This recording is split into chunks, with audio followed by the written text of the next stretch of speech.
So yeah, I'm gonna start playing that video very soon. Probably should wait for more people to join. Can't. Oh, actually, screen you're here. Let's see. Wait, see. I'm gonna double check that the audio works. Let me know if you can hear the audio.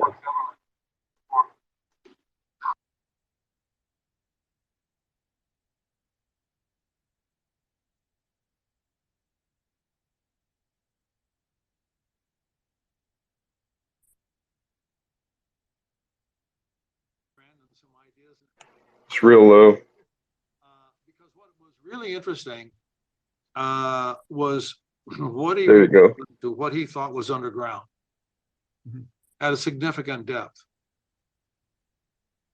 Okay, I've turned off the countdown clock and we're live. So of course, everybody who is with us now knows that I'm with Robert.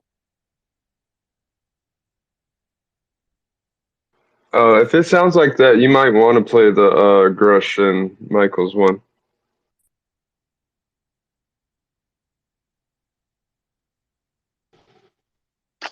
Wait, what do you mean? What's it sound like? I can't hear it. I can't hear it on your end. So what do you mean? Like just the way Mishlove is, like on the Michaels video, it's giving background, painting an image in your head. You know what I mean? It's a little bit more than a conversation. Oh, okay. Let's see. Yeah, I see. But I don't know. Keel. Is anybody that's seen it? Like, is it just like Mishlove going back and forth with him like that, or what? I don't know. Yeah, there's only a couple other people in here. No other speakers, but yeah, I have zero idea. I was hoping somebody would give me a thumbs up or something, but yeah, no, I just watched the Grush one and it was sick. Oh, dude, it was only posted 3 hours ago. Yeah, maybe I should play that one first. Yeah. That's what I'm saying. Even though I just watched it, I still wouldn't mind the playback. But yeah, I'm a little biased. He covers all the shit I'm always bitching that nobody pays attention to. So it's like I was like, hallelujah. Shit, it's so the Bigelow interview is an hour and 41 minutes. The Jesse Michaels one is an hour and 52. So if you heads up, I'm gonna have to like pause it at certain points so we can stop and discuss like whatever we want to discuss. Because I don't if anyone wants to listen through the whole way through, just like as is. I don't know if that's what you want to do. You know what I mean? Probably be a little brutal. You think we better just to stop and discuss like every 10, 20 minutes or whatever? Yeah, or just like when something interesting, you know. For sure. All right, let's see how this comes through. 3 men who previously served in the military are set to speak publicly about what they saw in the sky and heard behind closed doors. All right, one more. Sounds good. They have let in 15 people from the public. There is David Grusch, who's a former intelligence official. He has knowledge of a covert government program to recover crashed alien spacecraft. You solemnly swear or affirm that the testimony you are about to give is the truth, the whole truth, and nothing but the truth, so help you God. That is David Grusch, a former Afghanistan combat veteran and 14-year high-ranking intelligence officer. Hey, nice to meet you. Hey, you travel light, man. In 2019, he was tasked by the Pentagon to investigate UFOs as part of the Unidentified Anomalous Phenomena Task Force. I had no interest in, UFOs or whatever, but I thought it'd be kind of an interesting thing to see what was going on. During his investigation, Grusch started to uncover a program that was being systematically hidden from him, the American public, and our elected representatives. We're done with the cover-up, and we're going to get to the bottom of it, dadgummit. A program whose mandate was to find and retrieve crashed UFOs and attempt to rebuild them into functional vehicles that humans can fly. And I'm sitting there and I'm like, okay, well, this is a thing.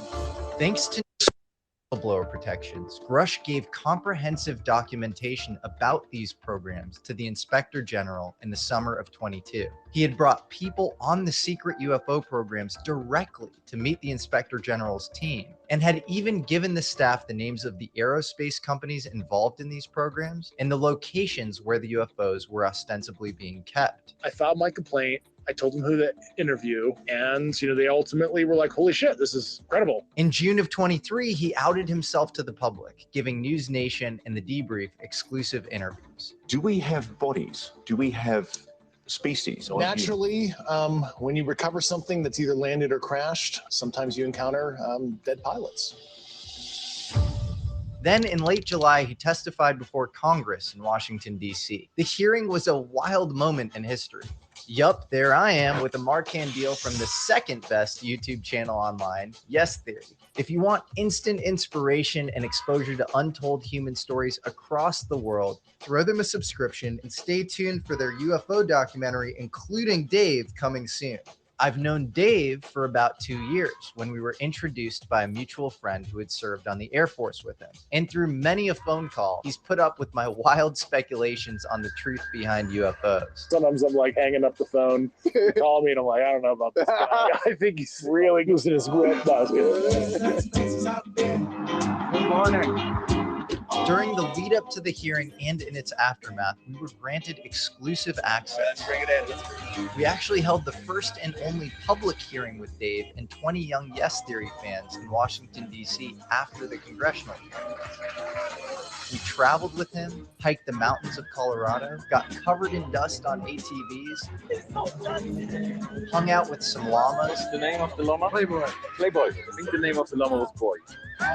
And of course, had a long-form conversation. We discussed the history of covert UFO research programs, their connection with Robert Oppenheimer and the Manhattan Project, why presidents and elected officials may have been shielded from the UFO secrets in the past, and of course, his best theories as to how these UFOs fly, who their occupants are, and why they're here. While you'll see a candid side of Dave that you've never seen before, he's still somewhat limited in what he can and can't say. I don't want to get into specifics. Okay. I don't want to get into that. Yeah, I can't go really beyond. Can't make a personal. No. If anything slips that wasn't pre-approved by the Defense Department, he could literally go to jail. But there's a lot of pretty insane new stuff he does say. Manhattan Project, they were kind of the first blue book. Do you think Bob Lazar is full of shit? Have we made any agreements with any of the aliens? Do you have a sense of, the species? And if you combine our open source research with his revelations, you can actually piece together a sort of coherent picture of what's going on with UFOs and human attempts to reverse engineer them. Buckle up, I guess. So without further ado, this is the Atom Bomb of American Alchemy episodes. It's been marinating for months, and it was executed with Manhattan Project style secrecy. All of the crew members weren't allowed to disclose what they were working on. But I'm so excited that it's finally dropping, and you are here to see it.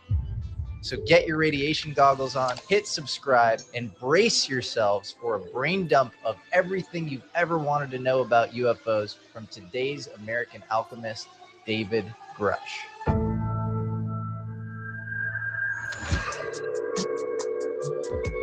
Different parts of the brain have different activities. You know that, don't you?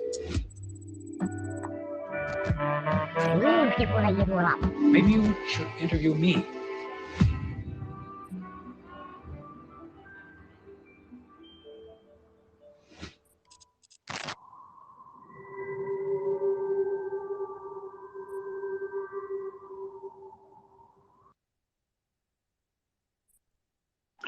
I'm just going to pause real quick there. Hold on, I don't know. Can you hear me? I'm hoping you can hear me. But anyway, there's a quote on the screen that says, "The strength of a person's spirit would then be measured by how much, quote, truth he could tolerate." And the Friedrich Nietzsche quote, just so you know.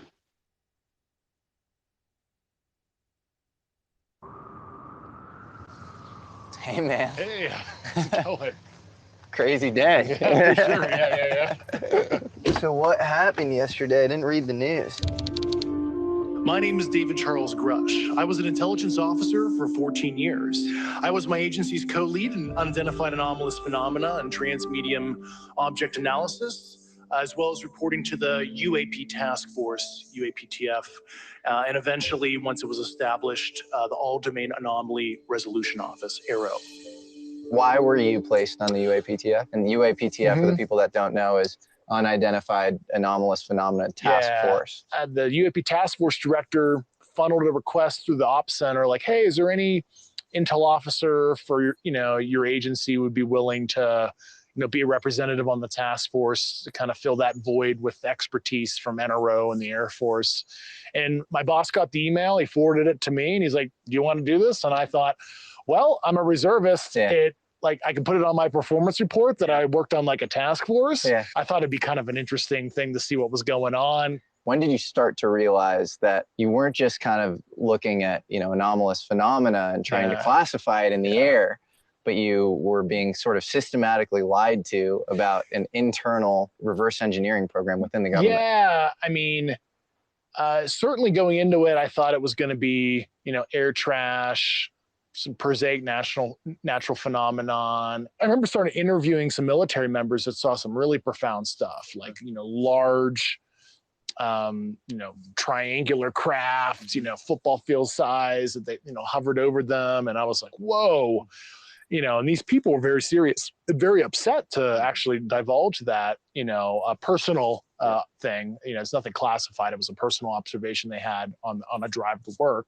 And then, one thing led to another. I had, certain colleagues of mine that I've known for years approach me, close the door in my office and was like, look, you need to know about some other stuff you guys are not, getting access to, and, kind of led down this. Why do you think they talked? Why do you think they spoke to you? Yeah, I think a lot of these guys were, they've kept the secret for so many years. They knew me. They knew what I was looking into. We reported to the Deputy Secretary of Defense in Congress at the time with the UAP task force. And I think they wanted some change. At least that's what they espoused to me. Is why do you think they wanted change? They felt that they were kind of limited in bringing people in, the support they were getting, their treatment was harsh sometimes. And I guess they weren't really feeling the love anymore. What's the first moment where you saw irrefutable evidence that what you're dealing with is truth, is reality? I mean, there were certain military cases, we were analyzing that I just really couldn't explain in a prosaic fashion. What can you tell me about these craft? Why do you know it's exotic? Based on the very specific properties that I was briefed on, isotopic ratios that would have to be engineered for it to be at those levels. And then, of course, read some, intel reports that were provided to me in that regard. And, I took that and I went to the agencies that, wrote those reports and asked for access. And when they deny you access, then it's a thing. So and that's what happened to me time after time over a couple of years. So what, like, there wasn't a singular moment where you're like, just open the folder and you go, what the fuck is that? It was kind of like a slow burn culmination as I was processing it, allowing my worldview to open. And yeah, I don't know if there was a singular moment. I think it was, some of the really, really trusted high level people we talked to when they, stared us straight in the face very seriously and, confirmed a lot of this information. And the quality of people we talk to, if they ever go public, it'll blow your mind who we talk to. I was like, wow, I can't believe I'm talking to X, who's a really important person. And they're confirmed.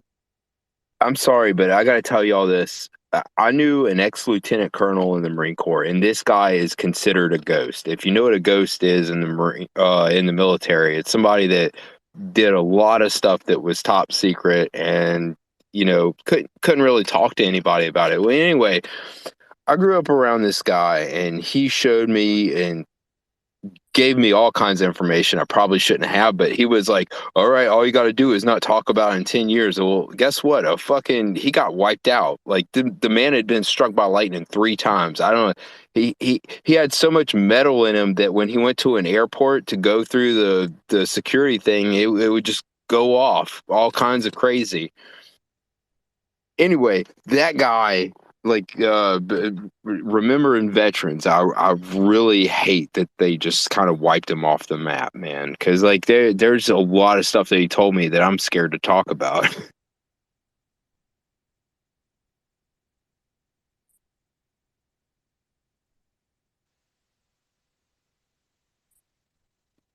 Like even on here, we're supposed to have free speech, right? Well, guess what? Every action like has a consequence, you know. So like you got to be careful. Hold on, sorry, I didn't even. Oh, that's my mic. I didn't realize I was unmuted. Can you hear me? Your microphone sounds all weird, bro. Like a transformer. Confirming these certain details, and they're saying like, you know, we need to protect this at all costs, and they're giving me kind of the whole speech about it. And I'm sitting there, it's like an out-of-body experience. I'm like, okay, well, this is a thing. I don't report to anybody, and there is no plan. Yeah. I'm not a part of some like slow drip disclosure or anything. If there is a plan, I'm totally unwitting, and holy shit, they've like controlled me in a very passive manner that is like masterclass. Right. But yeah, I'm not a part of some weird shit, you know. That. Did you ever? He is definitely part of some weird shit. At any point try to suss out whether you were being lied to? Because all of these people 100%. are coming from the same programs, and so presumably there's some level of coordination between them. So how do you kind of get through and just make sure that they're not... Has it important? You know, David Grusch strikes me as, I was only kidding before, by the way, but he's a very like, gregarious character, right? And he's very like, if I didn't know he had a wife, I would assume he was gay. If you know what I mean, like he's very like I guess like gregarious, right? And he's very like lively. Almost like a young Greer. DC Muscle Wolf, yeah, maybe I don't know, but he's like he would make like a great like sales manager. I'm not saying he's trying to sell anything, but damn, I worked a lot of sales in my life, and damn, I'm telling you, this guy, like, it makes no sense that they chose him for like the positions he held. He's you can see he's like really great at dealing with people. You know, he's a realtor now, right? Checked out. You know, meeting in some back room saying, you say this to Dave, I'll say this to Dave, you know? Yeah, no, for sure. So like, I thought maybe it was like a joke or something. Maybe it was like a psyop on me or something. I don't even know. And then, but the, you know, near 40 people we talked to, a lot of the guys, I've known my entire career, and like, they wouldn't lie to me. I have like a friendship with them. And for them to, you know, disclose to me that kind of stuff, and it ended up being a false, would have totally torpedoed the friendship. And I also went out of my way to find people who don't know each other either. And I had other very higher ranking colleagues of mine go talk to other people that I didn't even personally talk to. That group, of course, we took all that, and I'm like, all the people who conducted those interviews, I made them get interviewed by the Inspector General, because we're crossing our T's here, because this shit is crazy. Yeah. And I mean, you can never be perfect, but man, I was so freaking careful to make sure I wasn't getting fed some bullshit. If they were in coordination together on a disinfo campaign, holy fuck, I shouldn't even be an intel officer, because I should have, you know, sniffed that shit out. So, in the last couple of years, have you had incidences that have caused you to be in fear for your life for addressing these issues? Yes, personally. There's a Chris Mellon story where he's supposed to meet with somebody on the program, and he has the meeting all set up, and 2 weeks before the meeting he says that the guy just randomly has a heart attack. We were about 2 weeks away from meeting when he died, when he had a heart attack. What was the last special access program that leaked? They don't generally leak. People are like, oh dude, wouldn't it be broadly leaked or whatever? I'm like, as somebody who is super cleared to a lot of that conventional stuff over the years, stuff never leaks. Yeah. It doesn't come out. There are plenty of things that are pretty serious, they're broad, that have never seen the light of day. Of course, like, you're gonna tell someone that their entire life and their family and their kids, like, everything is in danger. It doesn't feel too far-fetched that someone will keep a secret if it threatens their life. Like, look, dude, you're not getting promoted. Yeah. You're going to lose your job. You know, the psychology of the typical career government worker, right? Stable paycheck, pension, maintain clearance. So if any of that's threatened, you know, they're going to capitulate in most cases, right? The threatening nature of some of their indoctrinations where they're like, this is treason, you're going to Leavenworth if you ever tell anybody not in the program. And oh, by the way, what's the penalty for treason? Oh, right, execution, right? And I was like, well, fuck it. I'll be the mouthpiece for you. I'll be the leader, I guess. And I will shepherd you privately to the appropriate people that could be a recipient of your disclosure. You don't have to go public, but I'll do the thing.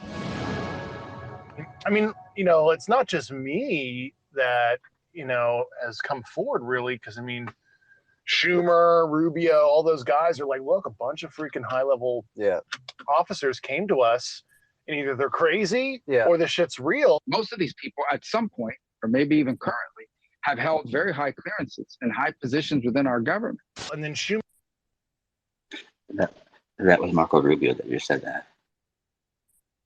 Was compelled to write that big 64-page amendment that talks no shit, non-human tech, recoveries, and you're the majority leader who's tight with the president. I'm just gonna quick say this up. If anyone wants me to pause or whatever, just put your hand up and I'll just go ahead and pause the video or whatever, so we can talk about whatever it is you want to talk about. So let me know. That's a great idea, and I do want to say real quick. That's one thing I did notice, like more towards the end, he kind of does this again, but he seems to like think he's like the chosen one, which I think is interesting. You can't see it since it's audio only, but a good time. Next time you see Rubio, look at his ears. They're really big.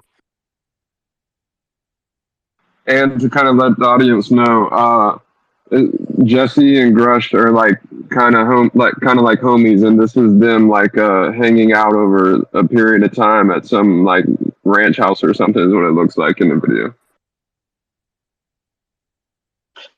Yeah, so like what you're hearing when they're talking, it's not like some like long form video of them just sitting out on a balcony of some ranch, like Scream was just saying. Although that's part of it. It's also them sitting in the car. It's them outside doing other stuff. Like, is this I don't know if there's like a cool way of editing videos, or like it's just a more cohesive way of hearing it, like he felt or whatever. But just so you know.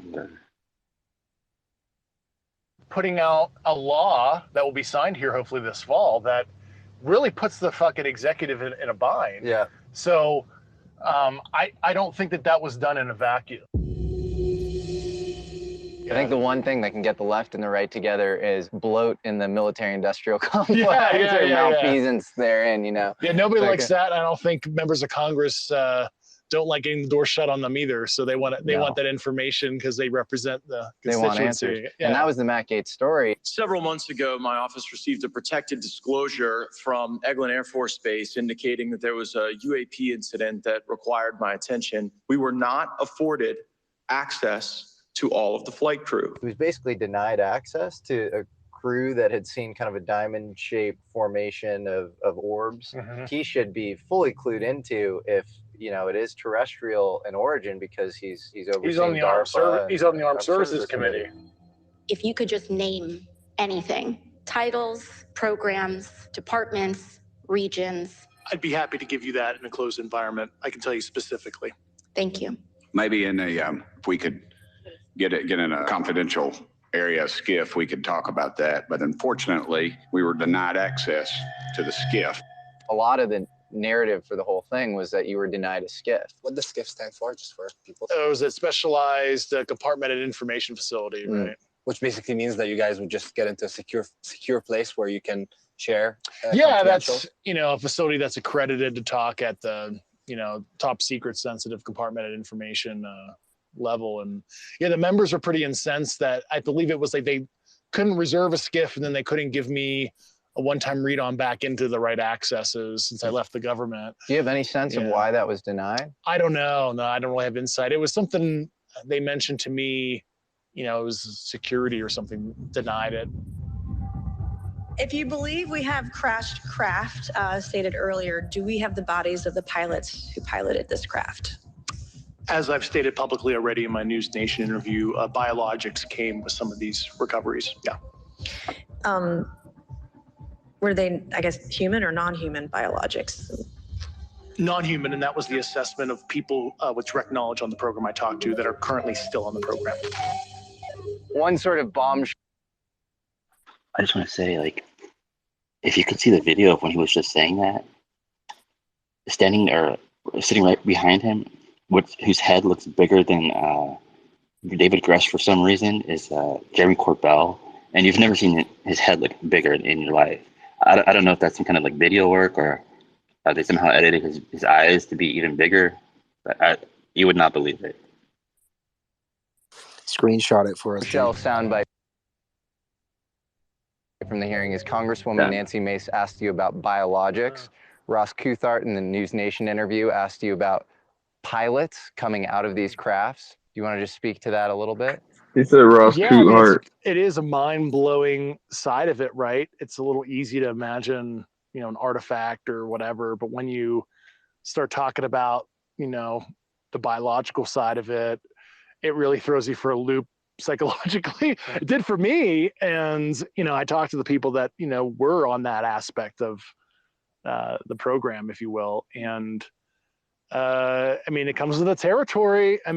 Buckle up, I guess.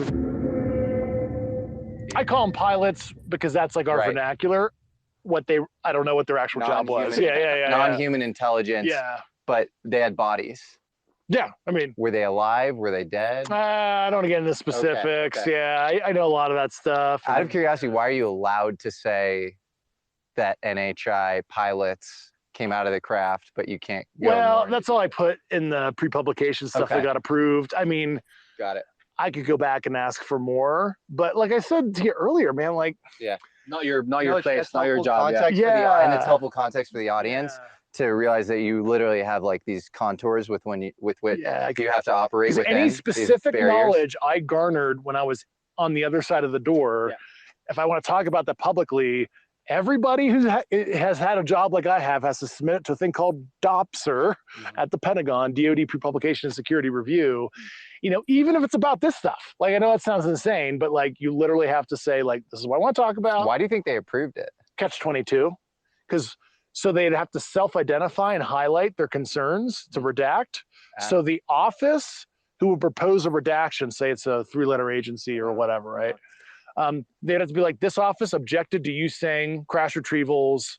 Here we're citing the security classification guide. No. And then you could litigate that, right? To get it unredacted if you think that's an inappropriate application of security. If it got redacted like that and it cited what organization and what security reason it is, I would just publish that. And then the public can make its own interpretation why, the U.S. government's withholding information about that kind of thing and wanted to sequester my speech. So it's a catch-22, honestly, for them. And damn if they do, damn if they don't. I just wanted to put enough out there, touch on all the most sensitive parts, like the biologic side and like things that really need to come out. Yeah. But I don't want to overly disclose because it's not my job, but enough to, put the flag out there that we need to elevate this. This is serious. Some of the uncomfortable stuff, like the biologic stuff, like I mentioned during the hearing. Yeah. You got to realize some baggage is coming with it besides, the Indiana Jones, warehouse thing that everybody thinks. Why do the politicians, why do the people who are higher up feel like they need to hide that, evidence? Or, I'm just, the root cause, why is this, a topic that's so... Yeah, I can only know what the mindset was, multiple decades ago. And, anything in government, they're resistant to change. So this is the way we set it up. You remember trust in government was high back in the 40s post-war, and then also society was less secular. So there's, they're worried about the religious ontological shocks as well. And they never really developed we'll call it disclosure plan for what it's worth. And they just were like, this is the way it's been, and we're going to keep it that way. And we don't want Russia and China to be exposed to any of this info. And, we don't want to give them an edge. And unfortunately, it's that kind of low energy thinking. If you got to ask one question to ask someone who is not alive anymore that you feel could answer a lot for you, who would you pick and what would the question be? I would probably ask Sarbacher, Oppenheimer, and be like, what was your thought process in the 40s and 50s, squirreling this away? I mean, besides overlaying the Manhattan Project secrecy. Because Oppenheimer was the one who created the classification that included the UFO stuff? Oh, all those guys. The guys that were involved in Manhattan were overlaying the same ecosystem of secrecy and some of the same ways to protect stuff that they were protecting our nuclear secrets. If you read the definition of special nuclear material in the Public Atomic Energy Act of 1954, it basically states any material that releases any kind of atomic energy. That would be retrieved crash material. Yeah. So it's kind of a sneaky way. No, it is. If you actually read the Atomic Energy Act, if something is not a nuke, but it has radiological energy coming off it, alpha, beta decay, whatever. Same secrecy. Same secrecy. Until now, we haven't really had an exact understanding of the mechanisms of UFO secrecy. We do get a few hints throughout history, though. In 1947, in the aftermath of frequent UFO sightings across the United States, Nathan Twining, the head of all aircraft development for the Air Force, wrote a famous letter. He writes that the UFO phenomena is something real and not visionary or fictitious. Everyone today focuses on this part of the now famous Twining memo, that top brass at the Air Force is conceding the reality of UFOs. But the far more interesting part of the letter is the postscript, where he writes about the possibility of American programs trying to build crafts with these capabilities. He writes that any developments in this country along the lines indicated would be extremely expensive, time-consuming, and at the considerable expense of current projects, and therefore, if directed, should be set up independently of existing projects. If you were the military-industrial complex and had to keep a top-secret UFO reverse engineering program fully shielded from elected civilian representatives moving in and out of government, which past programs might be your inspiration? The Manhattan Project. Manhattan Project, they were kind of the first blue book.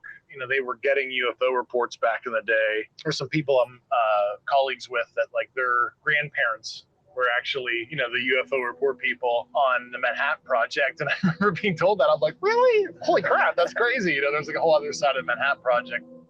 This is a wild revelation. Blue Book was the Air Force's official program tasked with investigating UFOs in the 50s and 60s. But it was basically a propaganda mouthpiece for the Air Force, explaining away and downplaying the phenomena for the public.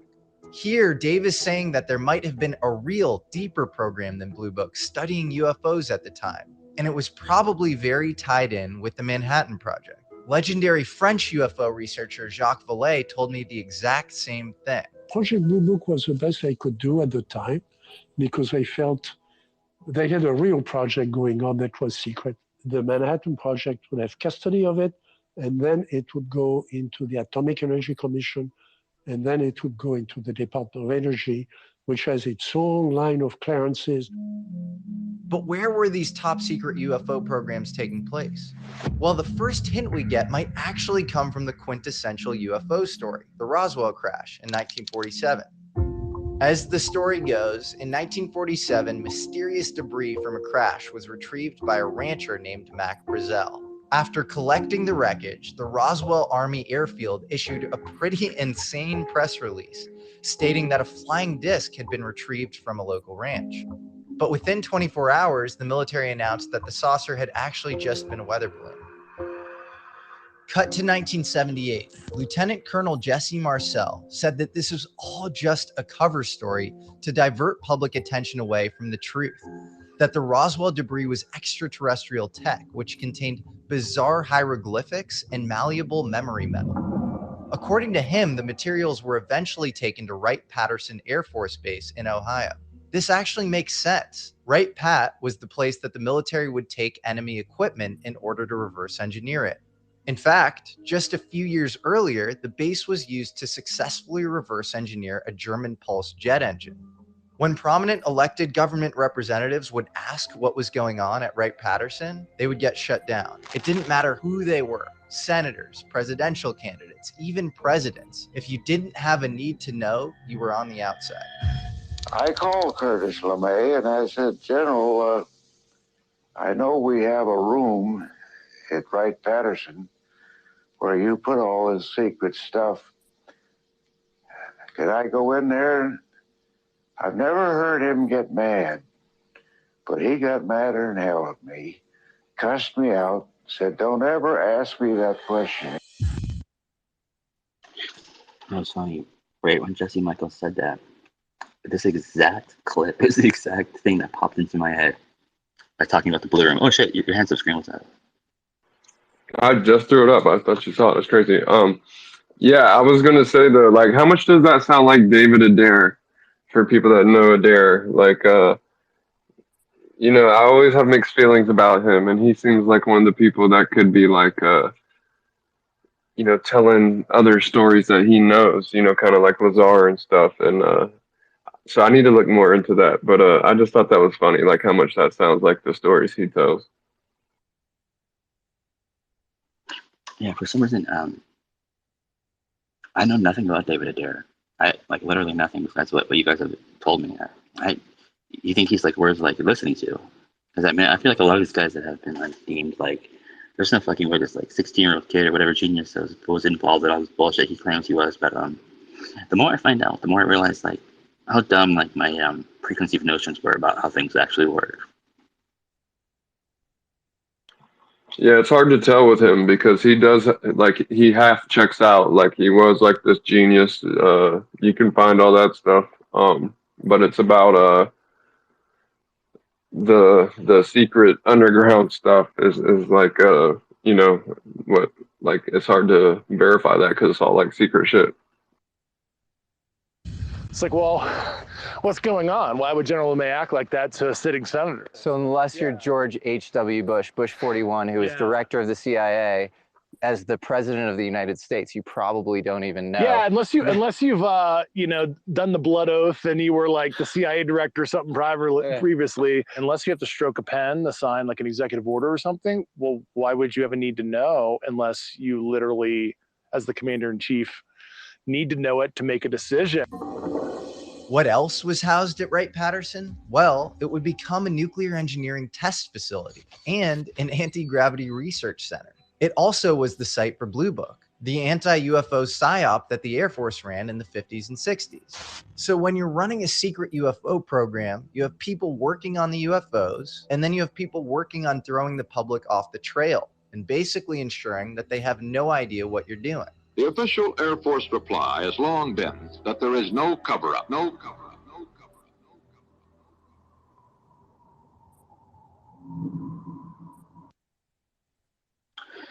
cover-up. There's another quote on the screen. It says, UFOs are classified 2 points higher even than the H-bomb. In fact, it is the most highly classified subject in the U.S. government at the present time. It doesn't say who said it for some reason.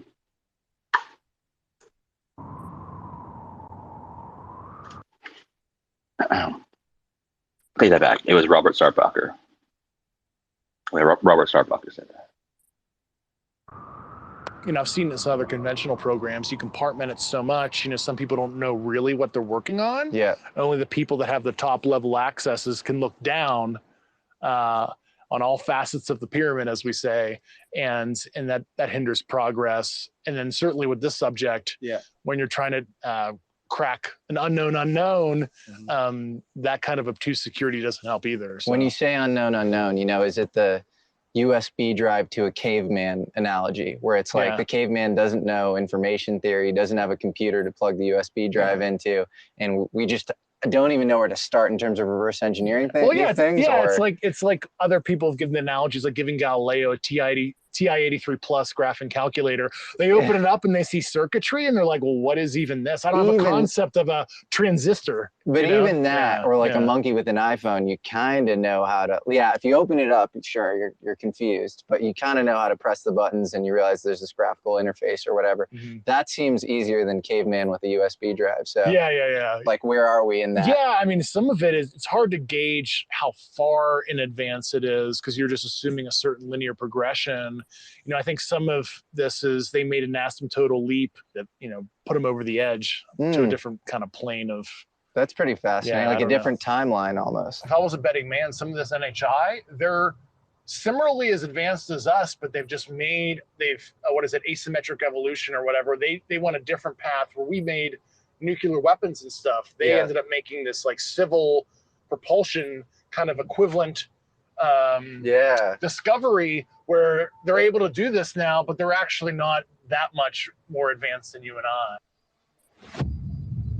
I always found interesting, sort of the monolith in 2001 Space Odyssey, which is this sort of thing placed on Earth that it inspires tech innovation. It's almost like John Mack would talk about a lot of these alien sightings being slightly more advanced but barely comprehensible tech for the time, almost inspiring tech innovation. I often think of it as laying breadcrumbs in a direction. Well, the communication could be, you think you're really smart because you blew up a weapon down the road here. Now, look at this. Right.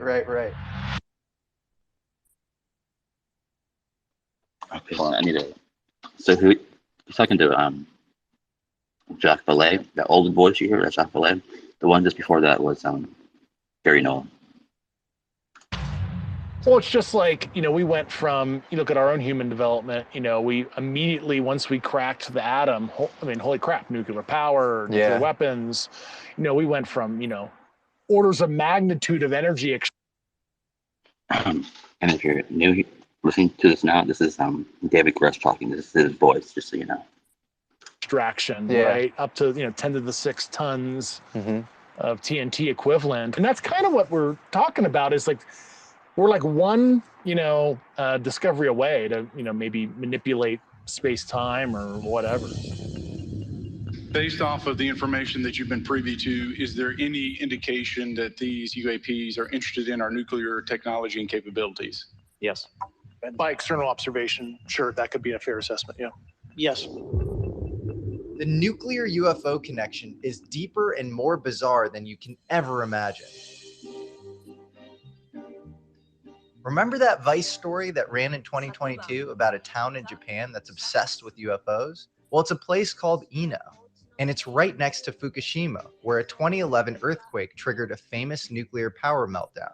Or take this incident in 1994. 62 elementary school kids at the Ariel International School in Zimbabwe said that they saw a silver craft descend from the sky and land on a field near their school. Well, guess where the Ariel school was? And an Ariel school that was near a uranium mining site. That is right, as far as I understand. Yeah. But maybe the best collection of evidence around the UFO nuclear connection comes from a very creatively named book called UFOs and Nukes by Robert Hastings.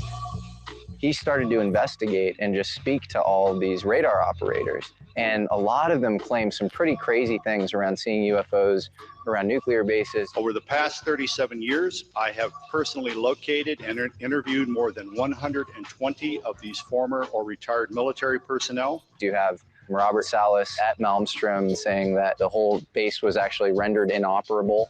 This time he was screaming into the phone saying they're looking at an object, a red glowing object. Yeah, the sites were going down, Sites were one going by down. one. Very rarely does a missile malfunction, and I don't think much more rare would be 2 at the same time, but never 10. You have Bob Jacobs at Vandenberg in '64. He's a photo instrumentation specialist. They were launching dummy nuclear warheads off of Atlas V missiles and seeing a UFO kind of wrap around it and take it down. And I said, it looks like we got a UFO. You have hundreds of accounts of these missile man radar operators at nuclear sites who have no incentive to lie. In many cases, the incentive, or on all cases, the incentives split in the other direction, saying that they're seeing stuff. Well, no, the missileers, they're on what they call PRP, Personal Reliability Program. Like they have to report if they're taking ibuprofen for God's sakes, because they're a key turner for nuclear weapons. These missileers go through the most stringent of mental health exams to get their jobs. They're literally the people we task with hitting the button that sends a nuke. By definition, they are the picture of mental health. And they are all steeped in a culture that frowns upon attention seeking. Time and time again, these missilemen would see UFOs near nuclear facilities, and without fail, the Air Force Office of Special Investigations would show up Men in Black style, confiscate the footage, threaten the witness, and swear them to secrecy. And he said, Lieutenant Jacobs, you are never to speak of this again. It never happened. From Hastings' work, we now know that UFO sightings were happening all across American nuclear production, missile storage, and deployment sites. Plutonium enrichment sites like Hanford, Washington, and Savannah River Site in South Carolina, to nuclear stockpiles at Fort Hood, Texas, and Killeen base camps. From Los Alamos to Sandia to Malmstrom to F.E. Warren.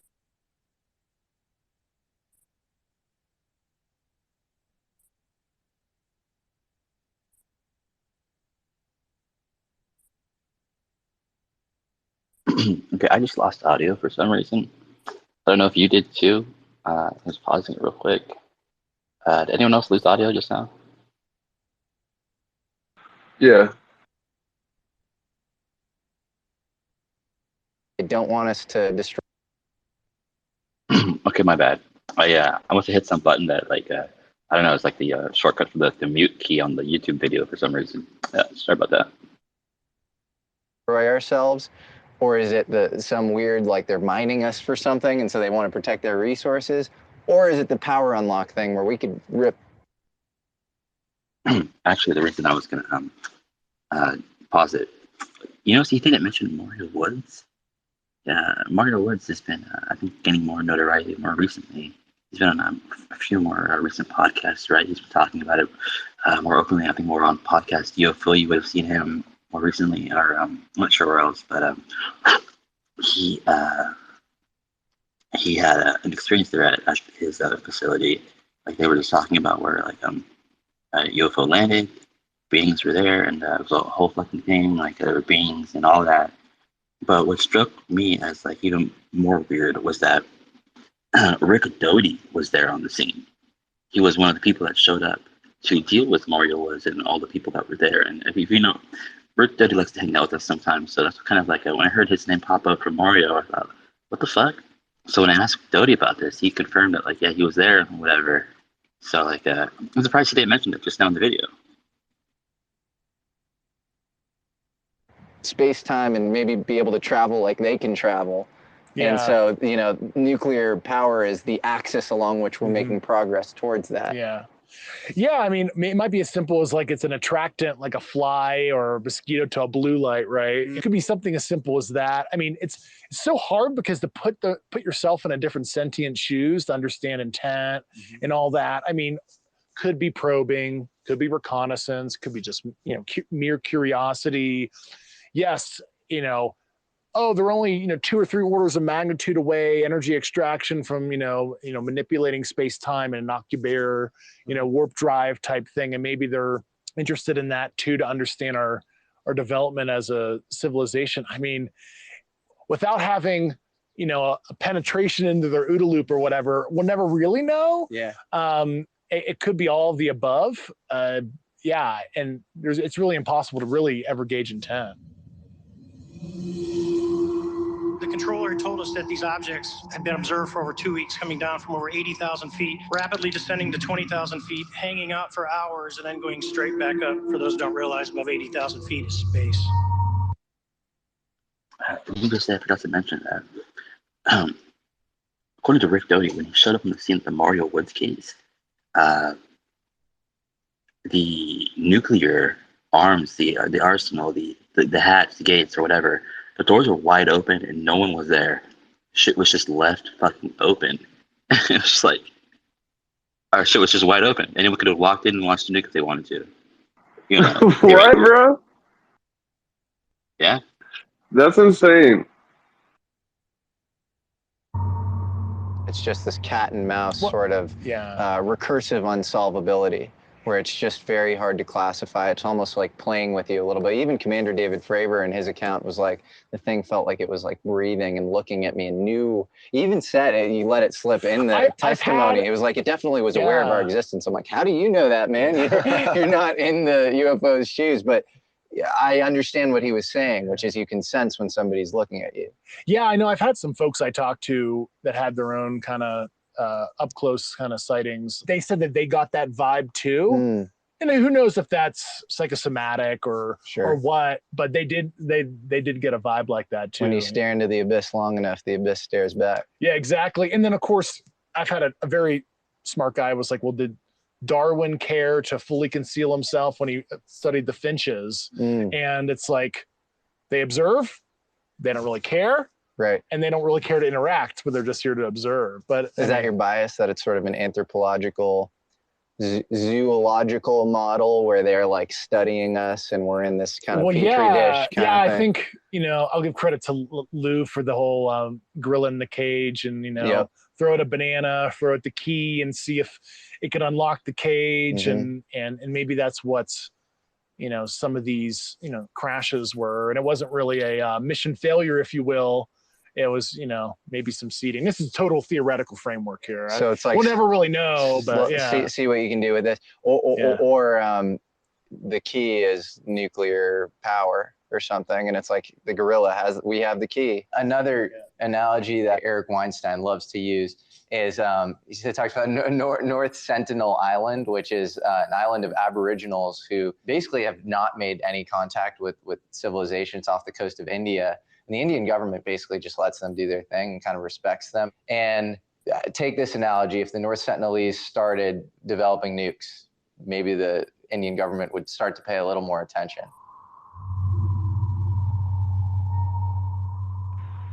You got a hand up, Logan.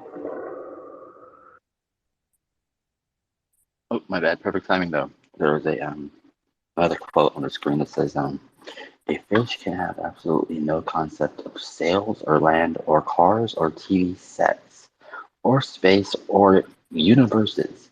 We, sweetie, are still fish in water. What we call flying saucers are the, quote, holes above us. And that's by Thomas Townsend Brown. What's up, One Love?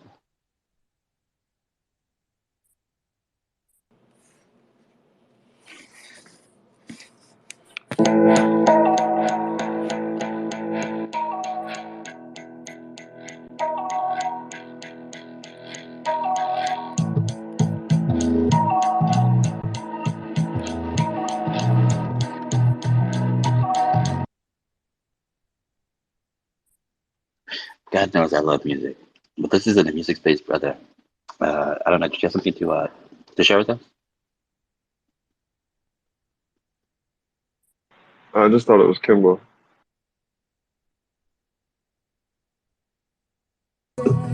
Sorry.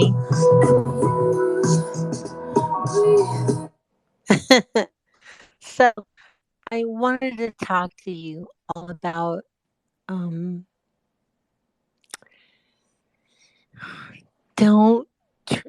please turn off your TVs.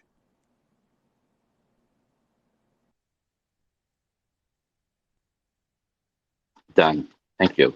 I guess that's all you had to share. Fair enough. To the extent that there is interference, I think one anomaly that's important to talk about is it seems to be like there's a lot of electromagnetic radiation that comes off of these crafts. And I remember talking to Gary Nolan, and he mentioned that he was kind of given a file by the CIA, and he was tasked with looking into this. And it was two things. It was people who had anomalous UFO experiences, and it was people who had experienced Havana syndrome. Diplomats and spies began to hear sounds and fall ill with a mysterious illness that people struggled to explain, what became known as Havana syndrome. And in both cases, you have these kind of severe electromagnetic radiation effects, and often differences in the caudate nucleus and putamen, which is in the basal ganglia, the dorsal striatum of the brain, the scarring. But also the neuronal density of that area of the brain would cause somebody to even make sort of contact. But do we have any theories on kind of the electromagnetic radiation component? I mean, certainly if we were to look at it from like a relativistic perspective, well, that sounds like visible band light being blue shifted into the ultraviolet, and you're getting literally a sunburn. And if you look at an Occubear type thing where light's getting lensed around the craft, etc., stuff should be blue and red shifting. So things coming towards you would actually red shift spectrally, and the people getting like burns. So that's ultraviolet. That's like ionizing radiation. So that would be light being blue shifted into the ultraviolet as it's lensed across the bubble that the craft creates. And so we are seeing artifacts that seem to show that they're basically manipulating space-time.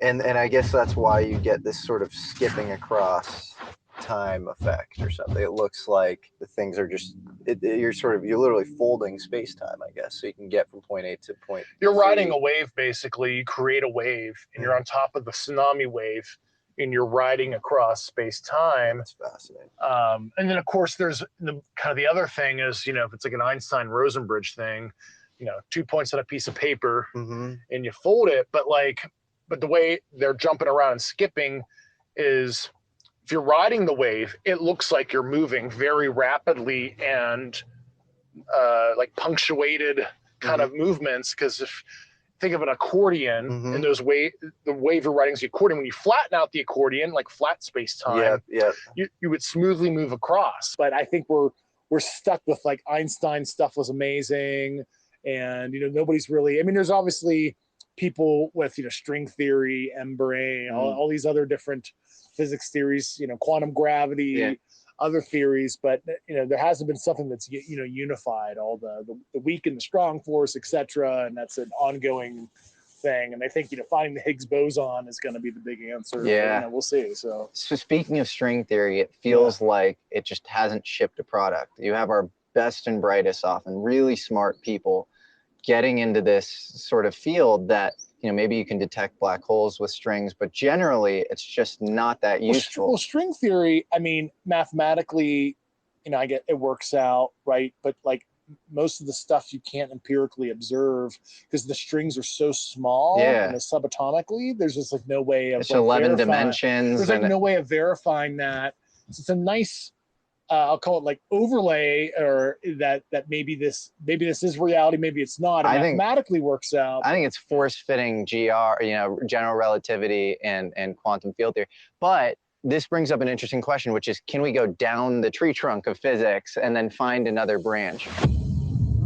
Clearly, quantum physics, with nuclear and hydrogen bombs as its byproducts, was becoming dangerous. It is an atomic bomb. It is a harnessing of the basic power of the universe. After the invention of these apocalyptic weapons, was true fundamental physics then concealed in deep black aerospace, while public-facing physics was sent into a cul-de-sac so it could do less damage? Were there actually updates in physics, maybe mid-century, that were not disclosed to the public? Okay, I realize this sounds kind of insane, but hear me out. Imagine that this billiard ball is a proton. The golden age of relativity was a wild, forgotten time in the history of American physics. This was a period in the 50s where the study of anti-gravity, yeah, you heard me right, anti-gravity, experienced a dramatic resurgence of interest, not just among quacks, among real physicists. Since then, there has been a steady but constant improvement. Roger Babson, a patron of science, was obsessed with finding the solution to anti-gravity. His Gravity Research Foundation held a popular essay contest, which garnered contributions from many of the top minds at the time. Meanwhile, another industrialist, Agnew Bainson, started the Institute of Field Physics in North Carolina, also dedicated to the study of anti-gravity. His Chapel Hill Conference in 1957 included top physicists like Bryce DeWitt, Richard Feynman, Peter Bergman, Freeman Dyson, and John Wheeler, all there to discuss the role of gravity in physics. As physicist Lewis Witten would go on to say about anti-gravity in the 50s, it was in the wind, meaning it was everywhere. He said, "What are you doing about anti-gravity?" And I said, "Well, I'm not against gravity." Witten actually worked in Martin Corporation's anti-gravity research unit. That's right, they had an anti-gravity research outfit. It was called Research Institute for Advanced Studies, or RIAS for short. And Martin Corporation, of course, would later become Lockheed Martin. Lewis Witten's direct boss at RIAS was a guy named George Trimble. In a 1956 article found in Jane's Defense Weekly, George Trimble said, "We're already working on nuclear fuels and equipment to cancel out gravity," and added that the conquest of gravity could be done in about the amount of time it took to build the first atom bomb. By the time the 60s had rolled around, most people had kind of forgotten about anti-gravity. It quieted down because nobody ever got anywhere, or it quieted it down because it did get somewhere and it went black. is kind of weird where, as far as I know, in my kind of, topological physics history knowledge, where, there was all these anti-grav groups up until the early 60s, and then they, totally vaporized. You know that there's physics knowledge held by aerospace companies that is not There known. certainly is materials knowledge. Materials, well, okay, material which science involves topological physics or whatever. It's hard to say whether anything real was discovered in the realm of anti-gravity or if it went black. But when aviation journalist Nick Cook tried to meet with the then long-retired 80-something-year-old George Trimble through a friend of his at Lockheed Martin, this was the message he received back. Quote unquote, "I don't know who this old man is or what he once was, but he told me in no uncertain terms to get off his case. He doesn't want to speak to me and he doesn't want to speak to you. Not now, not ever. I just want to point out real quick, how did you hear him say, like when Weinstein, I think it was Weinstein, and he said, there's got to be advanced physics knowledge that they have, and whoever he was talking to said no, but maybe advanced topological physics knowledge. That's like kind of referring to the metamaterial and the way, like things, like how I'm always talking about, they're going to start making things in ways that are like more efficient to how things move, so that's kind of like what he's talking about. So if y'all want to like look more into that, it's very interesting. Yeah, he mentioned a researcher, author named Nick Cook. He wrote a book called The Hunt for 0 Point, which is like, if you're into this topic, this is a must-read book. It's impossible you won't love it. It's definitely need to know stuff for sure. And also here, let me just put that clip back. The person he was talking to was Eric Weinstein and who's that other guy? Hal Puthoff, right? Yeah, Hal Puthoff, the old guy. George Trimble through a friend of his at Lockheed Martin, this was the message he received back. Quote unquote, "I don't know who this old man is." This was the one. material held by aerospace companies that is not There known. certainly is material So that was Eric Weinstein, but then here's Hal Puthoff. knowledge. Materials, well, okay, material which science involves topological physics or whatever. It's hard to Okay, they went back and forth there. That was Eric Weinstein and Hal Puthoff talking back and back. say whether anything real was discovered in the realm of anti-gravity or if it went black. But when aviation journalist Nick Cook tried to meet with the then long-retired 80-something-year-old George Trimble through a friend of his at Lockheed Martin, this was the message he received back. Quote unquote, "I don't know who this old man is or what he once was, but he told me in no uncertain terms to get off his case. He doesn't want to speak to me and he doesn't want to speak to you. Not now, not ever. I don't mind telling you that he sounded scared."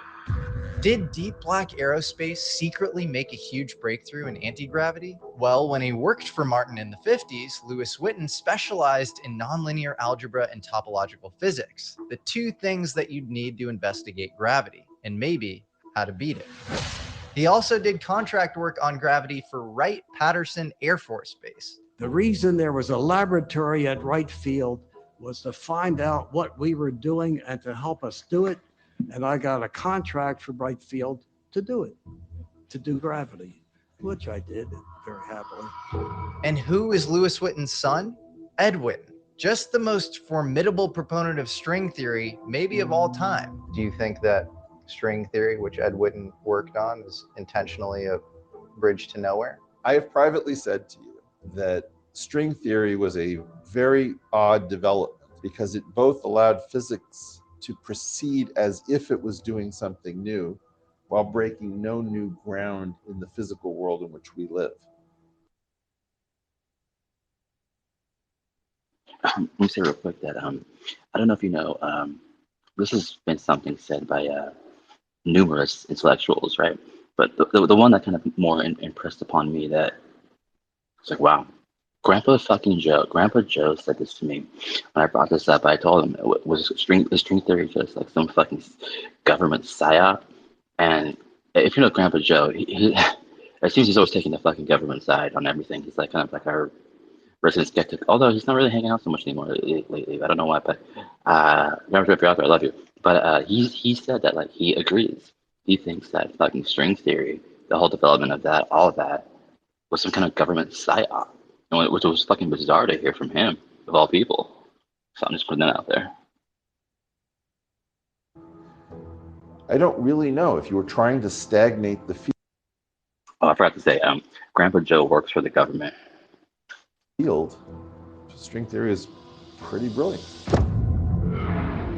And remember that Chapel Hill conference that's thrown in 1957 by Agnew Bainson, who's obsessed with anti-gravity? Well, Lewis Witten was there, and the conference helped establish quantum gravity, of which string theory is an offshoot. In an interview with the American Institute of Physics, when anti-gravity gets brought up, Lewis Witten says, a guy named Townsend discovered that there was a type of bismuth that was repelled instead of attracting. There was a vice president of the Martin Company who brought that up. He said, I read about a guy in Indiana who says the rock of bismuth that shows anti-gravity. And where have we heard about bismuth with possible anti-gravity properties before? That's Gary Nolan, Stanford microbiologist and Nobel nominee, who claims to have UFO crash parts with isotope ratios that don't occur naturally on Earth. One of his pieces that we looked at together when I visited was magnesium bismuth. Bismuth layers less than a human hair, supposedly picked up in the crash retrieval of an advanced aerospace vehicle. Nowhere could we find any evidence that anybody ever made one of these. And who's this Townsend guy Witten's referring to? Witten had to have been talking about Townsend Brown, one of the country's leading anti-gravity researchers at the time.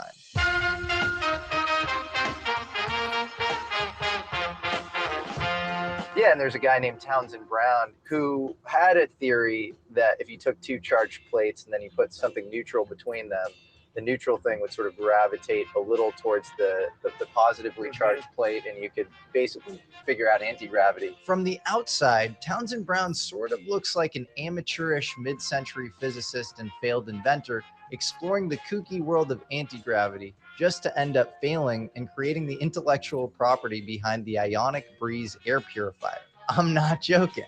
But a great biography called The Man Who Mastered Gravity by Paul Schotzkin tells the real story. He parachuted behind enemy lines into Germany in 1944 and started looking into the German UFO reverse engineering program. That's crazy. OSS and MI6 super spies Bill Donovan and William Stevenson. Can you just add in real quick? A personal detail is they keep calling him Townsend Brown, but I've never known him as that. I've always known him as Thomas Townsend Brown. They gave a quote from him earlier that just said Townsend Brown. I said Thomas Townsend Brown, but they only labeled him as Townsend Brown. It's irrelevant, but I did some research on this guy a while back, and I have like ancestry, right? You can look up everyone's family members, their military records. You can any fucking mention of them in any kind of articles or whatever. It fucking searches all that, right? So I did some research onto him. He died in '85, right? But he still has like he had a wife, but he had children, right? But anyways, the reason I'm bringing this up was because they lived in Avalon, California, which if I live in, well, not at the moment, but I lived in Huntington Beach, California. And if you look out across the way from me, it's Catalina Island. That's Avalon, California. So I was like, I should just go pay a visit to these people. So I did. I went out to the island. It's only like, it's free to catch the ferry on your birthdays or whatever. So I didn't wait for my birthday. I just paid for the ferry. It's real cheap. It's only like 20 minutes or whatever. So I went out there and I tried to find his relations just to talk to them about Thomas, but I couldn't find them. I don't know what happened there. Angie, what's up? All right. So not to interrupt anything, but you guys, I love this thread or whatever you call it, space. And you talk about, I've been listening. So I figured out it was a recording that I think Logan was playing. And then I needed to ask a question.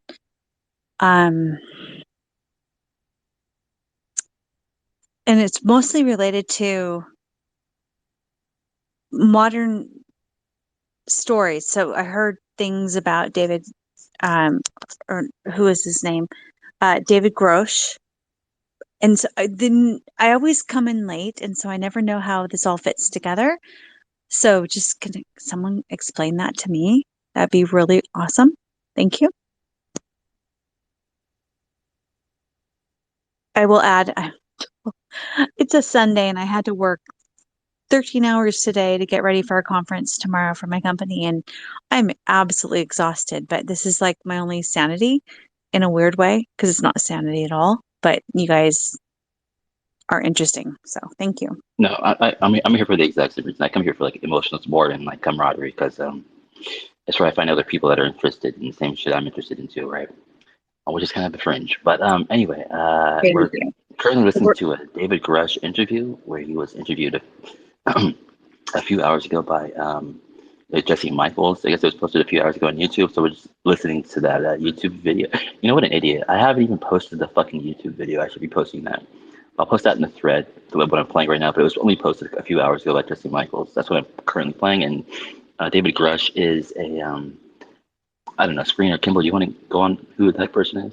So really quick, I know Yeah. who David Grusch is, but I don't know who's speaking. I think I have latency on my phone. So who just spoke? And thank you. That was Logan. That was Logan. Really? I'm All right. Kimball. Thank you. Thank you. All right. Phone's fucked up tonight. Thanks. Did you need any other questions answered? No, I'm good. Thank you. All good. Well, if you insist. But if anyone doesn't know, I probably should put this out there. David Charles Grusch was an intelligence officer for like 15 years. He was in the Air Force, right, as a major. He held he was with like the National Geospatial Intelligence Agency, right, at like a GS-15 like level, which is like the equivalent of like a colonel. He was involved with the UAP task force, and after that, the All Domain Anomaly Resolution Office, ARROW. He's now like a whistleblower, right? He testified before Congress more recently. That's who you're listening to right now.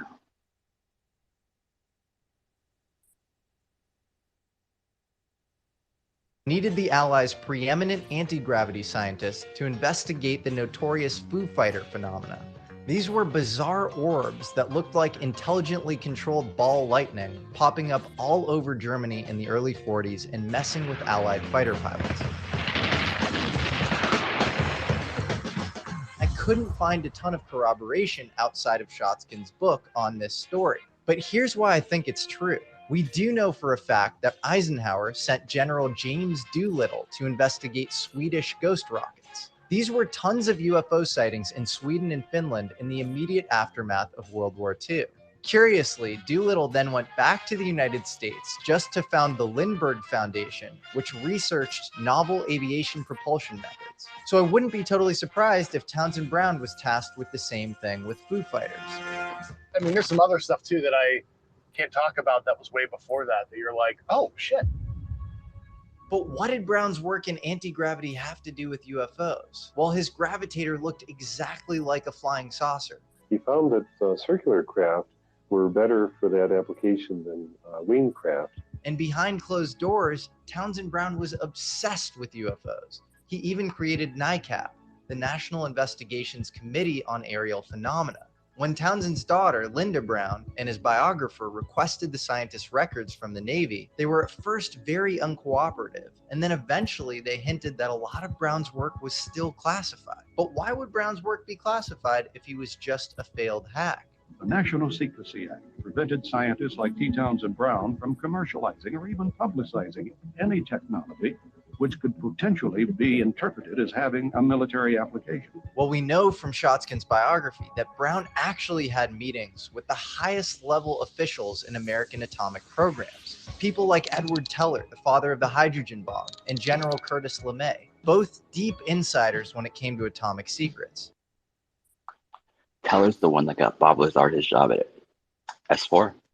Townsend Brown's daughter Linda even recalls that he was often taken home in a black Cadillac, driven by a man that she would eventually come to know as Robert Sarbacher. And where have we heard that mysterious name before? Sarbacher, somebody purportedly involved in the stand-up of the stuff that I uncovered, right?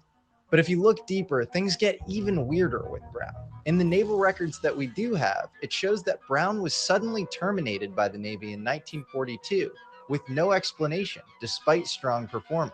2 weeks later, he mysteriously pops up as an employee at Martin Corporation in Burbank, just 50 miles from where Skunk Works is founded a year later by legendary aeronautical engineer Kelly Johnson. Skunk Works was created to house Martin's most advanced secretive work. Over 80% of its current projects are still classified. Is it a coincidence that Townsend Brown joined Martin Corporation a year before its founding? And guess who else funded Brown? None other than Agnew Bainson, the same anti-gravity financier who helped send physics into a dead end by popularizing quantum gravity. Okay, Townsend Brown. Remember that. I wanted to look that up. I've heard of him in one of the documentaries, I believe. Because there was this golden age of relativity in the 50s, and then everything sort of went silent.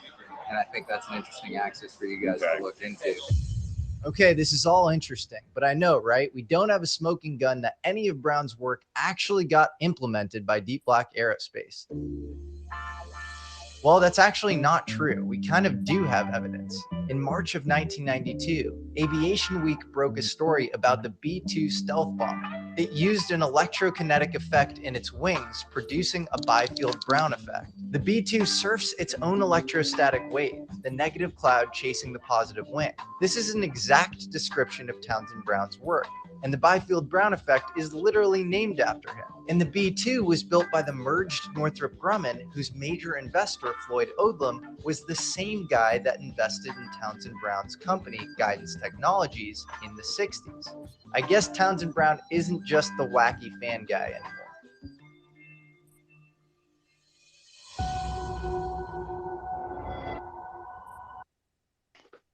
There's another one of those quotes on the screen by Ben Rich, CEO of Lockheed Skunk Works. It says, we already have the means to travel among the stars, but these technologies are locked up in the black projects, and it would take an act of God to ever get them out to benefit humanity. And then I put me playing with some beetle wings and a static charge wand if you want to see what they're talking about, but just like on a very small level. History. It's very,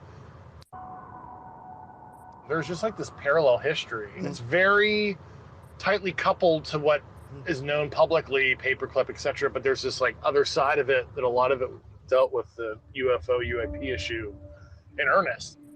Operation Paperclip was a secret CIA program that took more than 1,600 former Nazi scientists and engineers and placed them in senior leadership roles in American military, intelligence, and space programs in the wake of World War II. Germans made more progress than anybody at the time, just in aerospace generally. The V-2 flying rocket was 20, 30 years ahead of anybody else. ME-262 jet fighter and the whole Wunderwaffe arsenal. And one has to ask, why did we have such a pressing need to get Wernher von Braun and Arthur Rudolph and all these guys? The NASA Saturn program was literally a transplantation of the Nazi program. Why was there such a pressing need to get all these people in the U.S.? And maybe it had something to do with the UFO thing. Who knows? Because Wernher von Braun is also a very trippy guy. Remember that story about Townsend Brown parachuting into Germany to investigate Foo Fighters and Nazi UFO programs? Well, maybe Operation Paperclip had a little more to do with UFOs than meets the eye. Yeah, Paperclip's pretty nuts when you think about it, like ethically and morally. You had people that were war criminals, or people who were going to be tried at Nuremberg. Yes. They took off that, and then they snatched them and brought them back to the U.S., and a lot of them became seniors of what became the CIA and NASA, and it's like I don't know if that would have happened nowadays. I feel like we would actually not be able to turn a blind eye to that. Oh, there's no chance. Yeah. Wernher von Braun oversaw a brutal, mostly Jewish slave labor camp where tons and tons of people died. Yeah. And then he went on to literally run our space program. It's pretty interesting history. Yeah, like his boss, like the German general that Braun worked for back in Germany, came over and was like very high up in, I think it was NASA. After so many witnesses have seen the so-called flying saucers, their existence can no longer be denied. It's kind of like getting red pilled in the Matrix. It's like, whoa, holy shit! Reality is like way crazier and weirder than I thought. And also just a hands up. Also, I'm just gonna put this out there. It's probably neither here nor there, but Yuri Geller vehemently claims that Werner von Braun took him floors beneath the NASA facility to show him alien bodies encased in just like glass tubes that are like in fucking ice or whatever that's called there. You know what I mean? What's up, Angie? Hi. Okay, I think I gotta apologize again. Logan, I think you've still been playing a recording and I'm like, who is talking? Who is this? Who is that? I have worked 14 hours today and I'm really exhausted. So, but Logan, I sent you a private message. I just think that this channel and your people really are interesting and very topical and curious about how we all move this forward. So I think I'm also confused about who's speaking, and I think you have been playing, or playing a recording. Anyway, I kind of almost answered my own question by the time that you answer my hand up. So, going offline. Oh, okay. Yeah, no worries. I know you aren't a big fan of recorded spaces, but yeah, this isn't. Correct. I mean, we're just playing like a YouTube video or whatever of like a post that got made by Jesse Michaels. If anyone knows who that is, like Jesse Michaels interviewed David Grusch. So we're just playing this recording that he posted like a couple hours ago. Really? That's all we're doing again. So. Okay, and I keep getting confused because I think it's your voice half the time, but I really a random question. So when normally I like listen to spaces only on my phone, if I was to listen on my computer rather than my iPad, would I be able to see the videos you're playing or not? Is it best to do this on my phone? There's no video being played. That's not possible yet. It's just audio. All right. Sorry for interrupting everything. Thank you. Yeah, no worries. And if anyone else wants to come up and say something, like everyone's welcome to interject with anything they want to say about. If you hear something that's like, oh shit, like I have some input on that, or I want to add something to that, or whatever. Just like, yeah, come up and go. Feel free to add and put your hand up, and I'll pause the video or whatever. Right. So go ahead. I'm just riding my bike. Got my bike fixed up. This whole time I'm just out. It's an amazing night for sky, like looking at the stars or whatever. There's no moon. Listening to this interview, it's awesome. Thanks, Logan.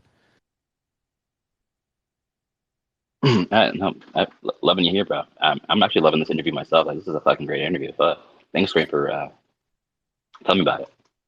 There's more lucky people from the program watching your channel than ours. Maybe. I can tell you that for sure. They're like, this Jesse guy keeps making speculations. He's coming closer and closer. Well, that's the thing is, if you have somebody who has a great intelligence on this, you should probably bring them in and not, leave them out there speculating, right? Exactly. If you're on the program, no. Mine's strictly the nightmare type. Reports of flying saucers are nothing new.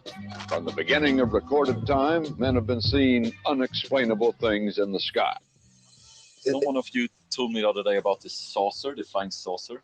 Someone said that word before it became in movies or something. Yeah. And we had the public hearing with the Yes family that was brought up. Anyone wanna? Yeah, Kenneth Arnold in 1947, 2 months before Roswell, was looking for a downed cargo plane in Mount Rainier. He saw this kind of like saucer skipping or something. Saucer like skipping. It was they were in a flying V formation. But yeah, I think the point of that was in culture, the word flying saucer was not derived from fiction. It's the other way around. It was like our depiction of aliens and flying saucers were derived from people's real life stories, not the other way around. And that's always a misconception about. Yes, but this is an important conversation. I don't know if you have an opinion on this, but books like American Cosmic by Diana Pasulka and Passport to Magonia by Jacques Vallée do talk about how the noble mythology of the time, whether it's the religion or media, do play somewhat of a role in sort of shading how you recollect an experience. So the classic example is Betty and Barney Hill in 1961. Outer Limits was a CBS show that had played 11 days before that abduction experience. And it showed aliens with eyes that wrapped around the rims of their head.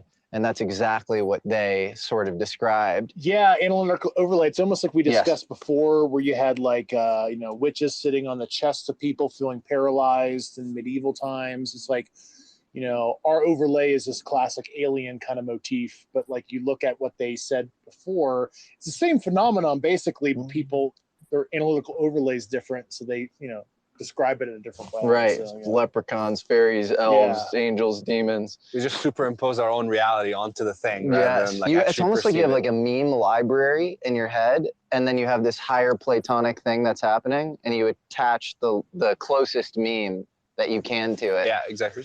People have been seeing the same stuff. Like, so the Tic Tac of today was the flying butane tank of the 1950s. And you can find declassified Air Force OSI reports that are publicly searchable right now that talk about these like flying white butane tanks. Right. And, the Foo Fighter phenomenon in World War II. And then if you were to go way back, you see stuff that's basically described the same in antiquity as well.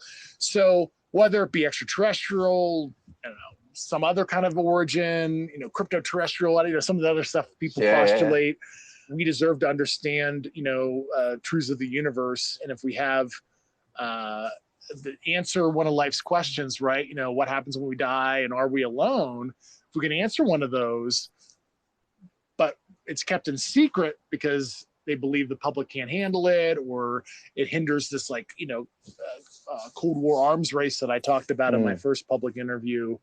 That seems pretty messed up to me.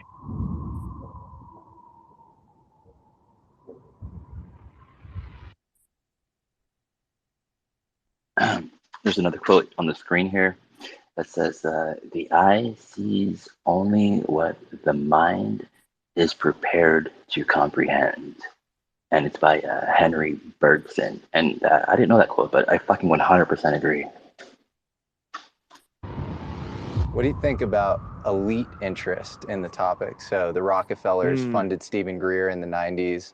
And John Mack. And John Mack. Yeah. And they funded the Princeton Parapsychology Lab. Then you have Chris Mellon, who's a Mellon, obviously sort of interested in the subject. I think there are letters between Lawrence Rockefeller and Hillary Clinton in the 90s where he's sort of pushing for disclosure. That's right, because I think was David Rockefeller also involved in that, and it was like a Camp David meetup in the 90s. And she's holding the book by Paul Yeah. Davies, Are We Alone? And there's a photo of that, and it's wild.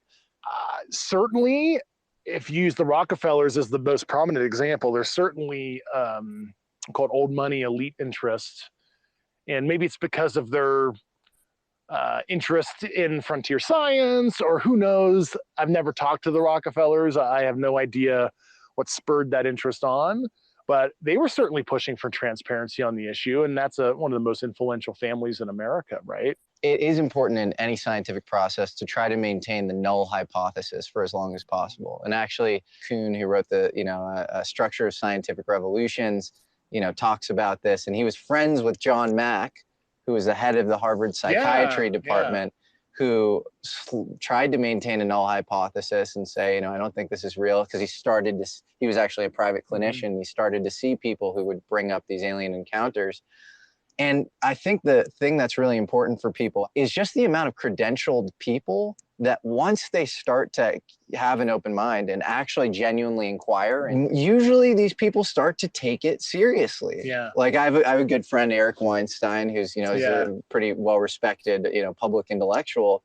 I used to just wax poetic. Say, look, like this is real. I promise you this is real. And he used to think, I think his quote is like, this is the one area where you had brain damage. You would not come off of this point, and I was convinced that you were brain damaged on this one issue. No, I really was. And now, I think, he oscillates, but he's pretty deep into the history to the point where he's bought in that this is at least something worthy of investigation.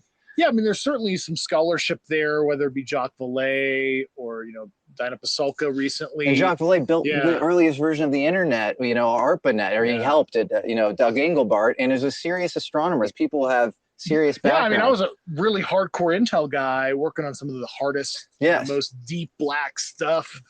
And I didn't really think much about UFOs, but then I started looking into it. I have like people in tears, like, naval officers, pilots, etc., wanting to tell me what they literally saw, and either a lot of people are having psychological breaks. There's a lot of weird weather phenomena that manifest themselves in physical, tangible, like metallic-looking craft that are close. That seems crazy to me, and I'm like, well, these people deeply believe what they saw. And I have to take them seriously. So we need to figure out what this phenomenon is. Carl Jung wrote a book about flying. The book is called Flying Saucers. And he talks about flying saucers as the kind of mandala, the Sanskrit symbol of psychic completeness. And it's this proto-psychological desire for us to like have this kind of revelation of like knowing everything all at once. And what was crazy about it is he wrote the book and he was like, this is just kind of a symbolic psychological archetype. And then afterwards, he became convinced that the phenomena was actually real. There are things flying around up there that we haven't fully identified yet. Roswell's a very interesting place with a lot of people that would like to know what's going on. There's footage and records of objects in the skies that we don't know exactly what they are. We saw a bright light appear in the distant western skies. Okay, at this point in the video, you might be thinking there's actually a decent amount of evidence for UFOs. So why are people so reflexively and often smugly dismissive of the topic?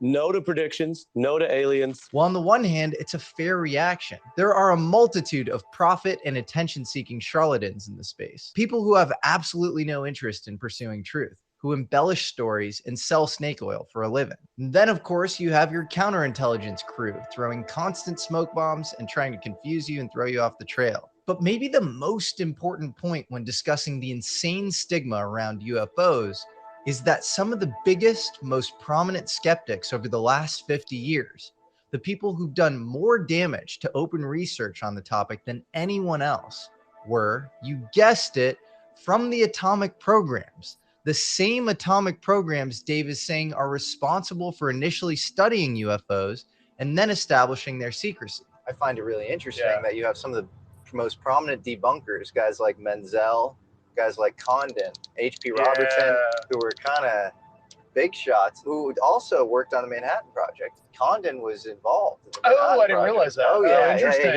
He worked with Vannevar Bush a lot. Oh, really? Oh, yeah. Yeah.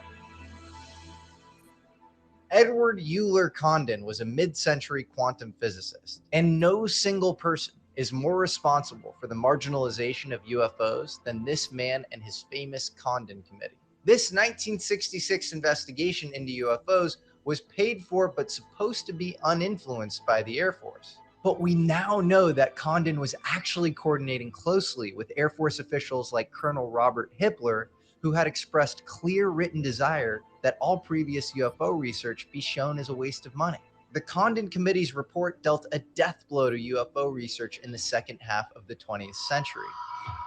The backstory here is that Condon was very deep in the world of atomic secrets. Not only did he study with Robert Oppenheimer under Max Born in Germany together in the 20s, he's sometimes credited for helping Oppenheimer pick Los Alamos as the site for the Manhattan Project. Condon knew the area well, having grown up around the corner in Alamogordo. He also recruited a lot of the project's early staff and wrote the Los Alamos Primer, a document all employees had to read before arrival. Then, in 1946, Condon helps draft the McMahon Atomic Energy Act, which again, Dave is literally saying establishes the framework for UFO secrecy. the McMahon Act of 46, which was the predecessor to the Atomic Energy Act of 1954, the guys that were involved in Manhattan were overlaying the same ecosystem of secrecy and some of the same ways to protect stuff that they were protecting our nuclear secrets. So Condon was probably clued into high-level UFO secrets from the start. And how many people were deterred from studying UFOs because this one high-prestige quantum physicist told them it was a waste of time? So was Condon just an insider who knew the truth behind UFOs? And was he used by the original atomic UFO programs and by the Air Force to downplay it?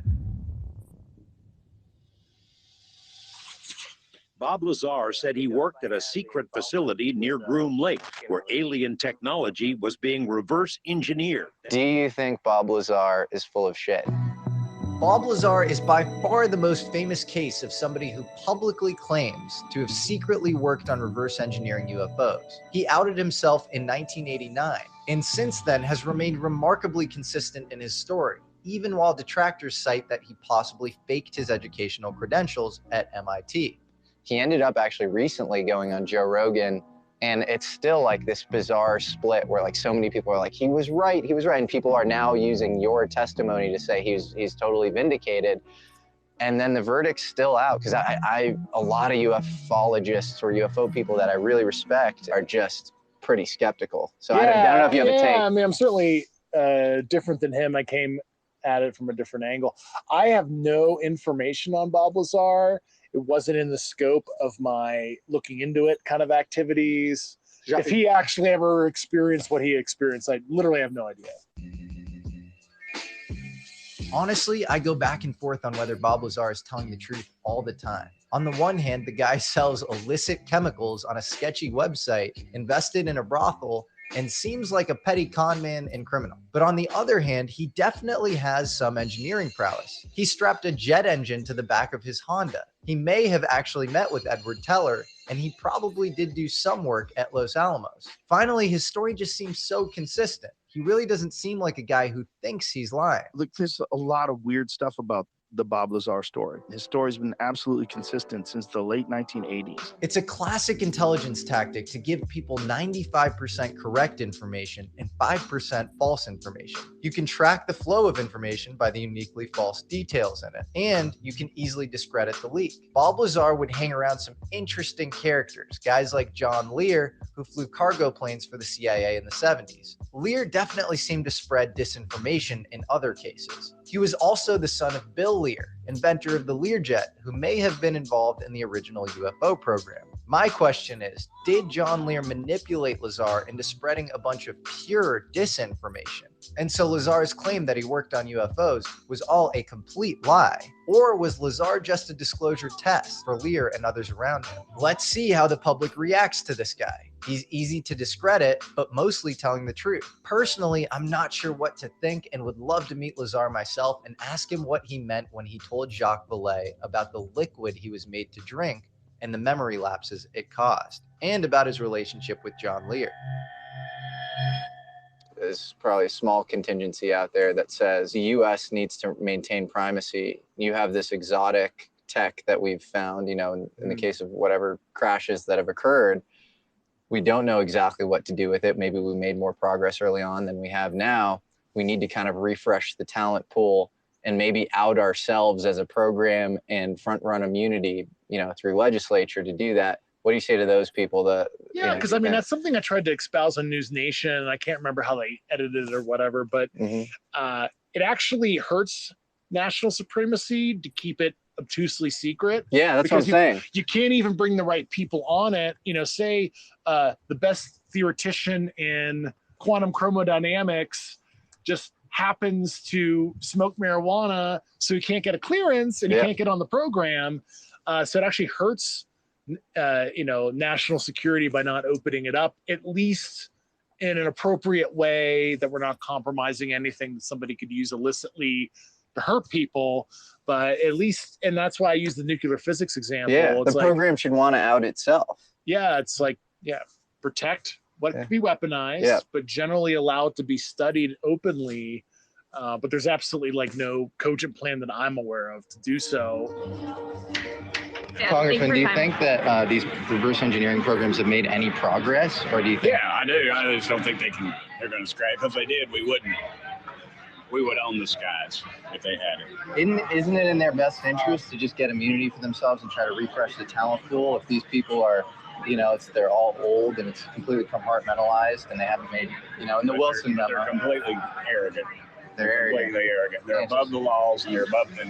Why aren't they releasing the Kennedy files? Nobody's alive 60 years, but every president. Do you think there's a connection between that and this? I've heard that. I would hate to speculate. Okay. Let me just say this. I think I mentioned it once before that. I got nothing against this Congressman, Tim Burchett. I think he's doing what no one else is doing in Congress, right? But he strikes me as a guy that knew nothing about aliens until about like a year ago when he binge watched Ancient Aliens on Netflix. Doesn't that seem like what's going on there? It's a cover up. Yeah, I get that vibe. For real, like and especially when you hear him, what he just said, and then like Gillibrand and how she is like didn't even know Grush's name. It just makes it seem like they're just using it for politics, for votes and shit like that or whatever. I'm more just I want the surface. Just give me the stuff. Gotcha. Thank you. Okay. I'm more just in between that and this. I've heard that. I would hate to speculate. I'm more just I want the surface. Just give me the stuff. Gotcha. Thank you.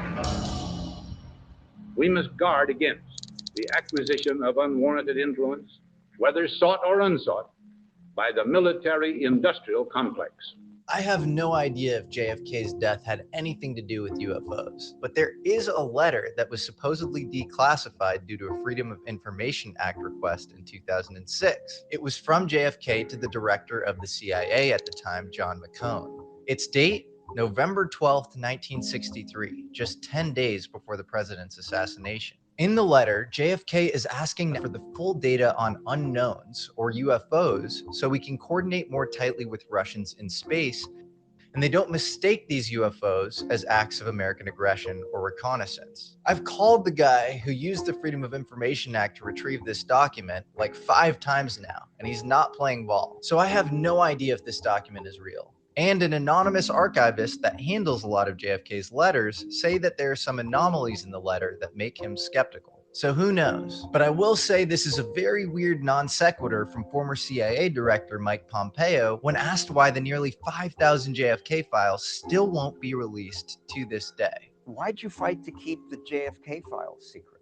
These don't hold the dark secrets that everybody wants to just hold up as the bogeyman. I saw the UFO files too. We've got bigger problems. What do you say to the people who say this is a psyop and they just want black budget funding so the information might be right, but they just want to, be able to have increased surveillance in the skies and in space or whatever? Yeah, that comes up, I think, with some people that have like an issue with it, where you got to remember, like, national security threat is the way to get Congress alerted and engaged. Mm-hmm. That is like the operative word that Congress responds to. The narrative that this could be a threat. Because look, to be honest with you, I think this stuff's been going on for thousands of years. And so it does frustrate me a little bit when it's like, we need to be able to shoot these things down. It's like, I don't think they're really an immediate existential threat. It might not be the smartest idea to try to fire back when they're not firing at you. Right? They'll take you out real quick if they can fly faster than light and do all the stuff they're doing. It's probably not a good idea, right? We probably shouldn't attack the zookeeper. Yeah, exactly. Don't attack the zookeepers. I think that's probably a good idea. Stick to the facts. Write it down and don't speculate what you think it is, because it will sway your decision. The thing that frustrated me about the hearing was, look, I think Ryan Graves is awesome. Mm-hmm. And I think, as is Commander David Fravor, I think they're showing a lot of courage. But it felt like their simple takeaway is we need more sensors and we need a better collection process and a more standard taxonomy, all of which are very important. Yeah. But it's this kind of lazy data story that I think comes from Silicon Valley, where it's like, if we just get a bigger database of the UFOs, a machine learning classifier will somehow spit out the answer as to what they are. Yeah, the only thing you're going to get from external observation, at least from the lens I look through, right, you're going to get what they call activity-based intelligence, ABI. So you'll figure out where the true hotspots are, but it's not the end-all be-all. If you have, you're trying to find a needle in a haystack, you don't want to add to the haystack. And I think we are over-indexed on oversaturated with data. Oversaturated with data in some ways, and it could be probably better standardized, so I'll give them that. Yeah. But we're under-indexed on theory. And to my mind, we have one pretty strong theoretician in Jacques Vallée, who really, if you read like The Invisible College, which he wrote in 1975, that is the tip of the spear now in terms of theory on UFOs, which is wild to me. Jacques Vallée might be the most preeminent UFO researcher in the world. In fact, he was Steven Spielberg's inspiration for the eccentric French scientist played by Francois Truffaut in Close Encounters of the Third Kind. Yeah, nobody's really replaced him at that level, and especially hypotheses that are even a little more testable. But what the average person might not know about Jacques is that he's obsessed with time travel. In fact, on the set of Close Encounters, he got into an argument with Steven Spielberg. And we had a long discussion about what UFOs could be. And of course, for him, the main point of the movie was entertainment, and it was appropriate for the UFOs to be extraterrestrial visitors. Jacques wanted the UFOs and the aliens in the movie to be represented in a more nuanced way, and actually linked with time travel, not just space travel. I think that the extraterrestrial hypothesis is actually more far-fetched.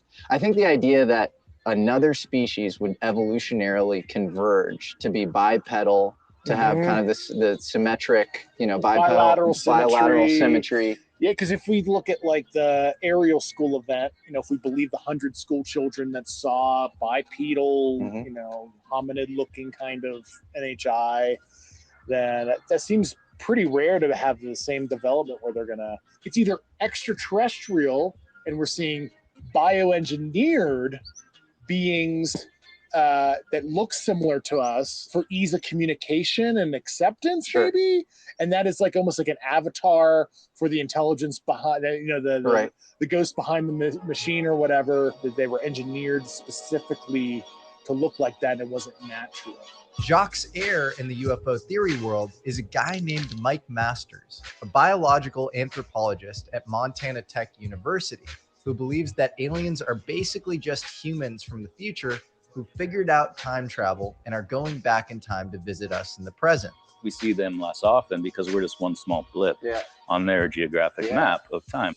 I like this sort of, beings from the future hypothesis for a few reasons. So there's actually a concept in evolutionary biology called neoteny, where your distant offspring looks like your kids currently. And if you think about a lot of these sort of close encounters of the third kind, they often are described as, the beings are sort of childlike in nature.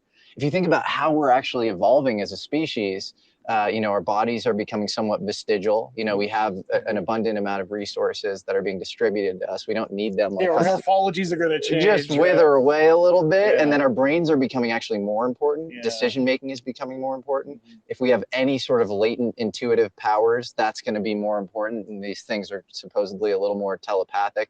Their eyes are sort of slits. You're going to, have more screen time going forward. And so it does feel like that's kind of the way that we're evolving.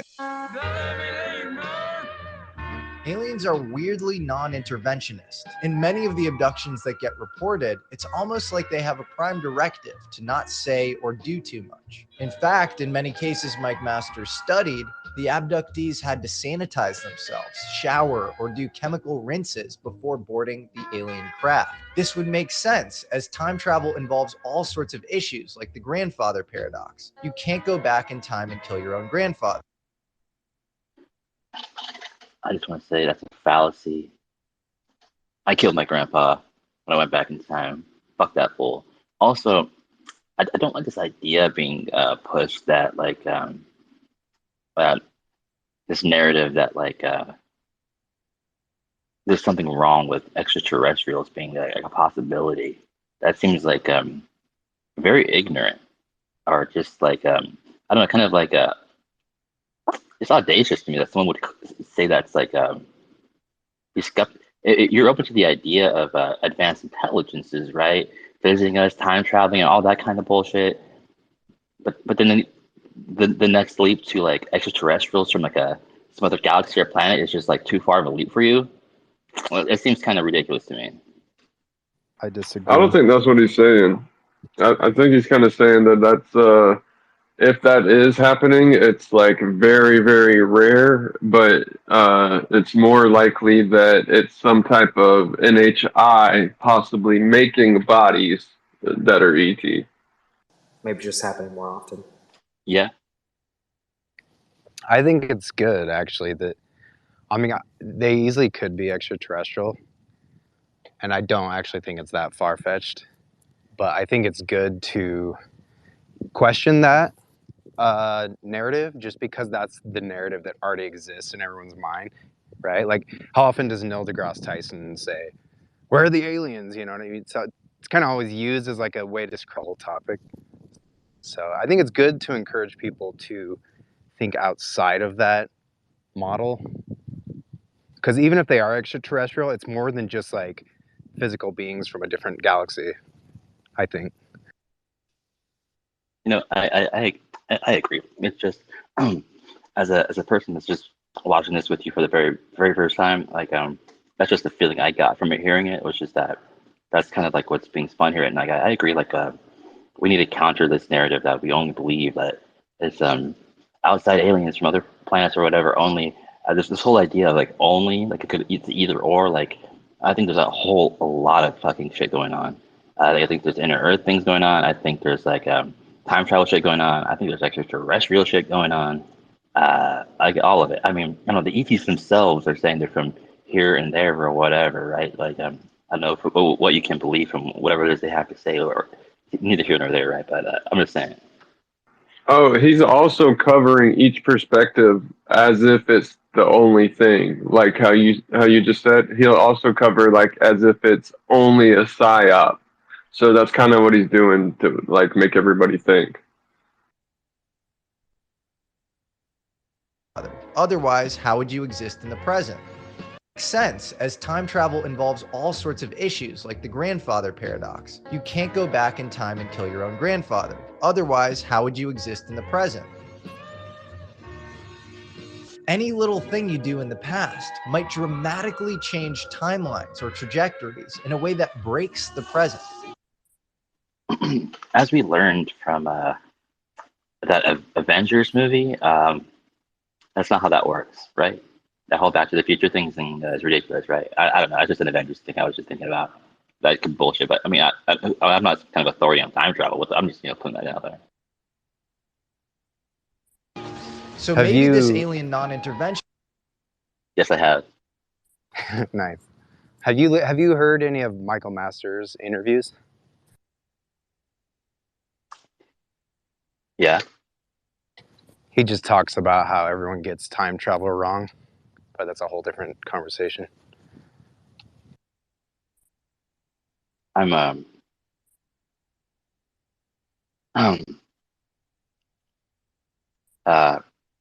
don't know. I'm pretty familiar with him, but I'll just say like he's a pretty cool dude. Like he smokes a ton of fucking weed. A ton of weed. Like He's an easy follow, that's for sure. He follows like everyone. I chat with him on Instagram sometimes. Yeah, he's like the raddest, like chill dude, and like yeah. Pretty attractive as well. No homo. I'd bang him. No homo. Interventionism points further towards the time travel theory. Many abductees also report lost time. Again, this might be explained by abductions occurring in another temporal dimension.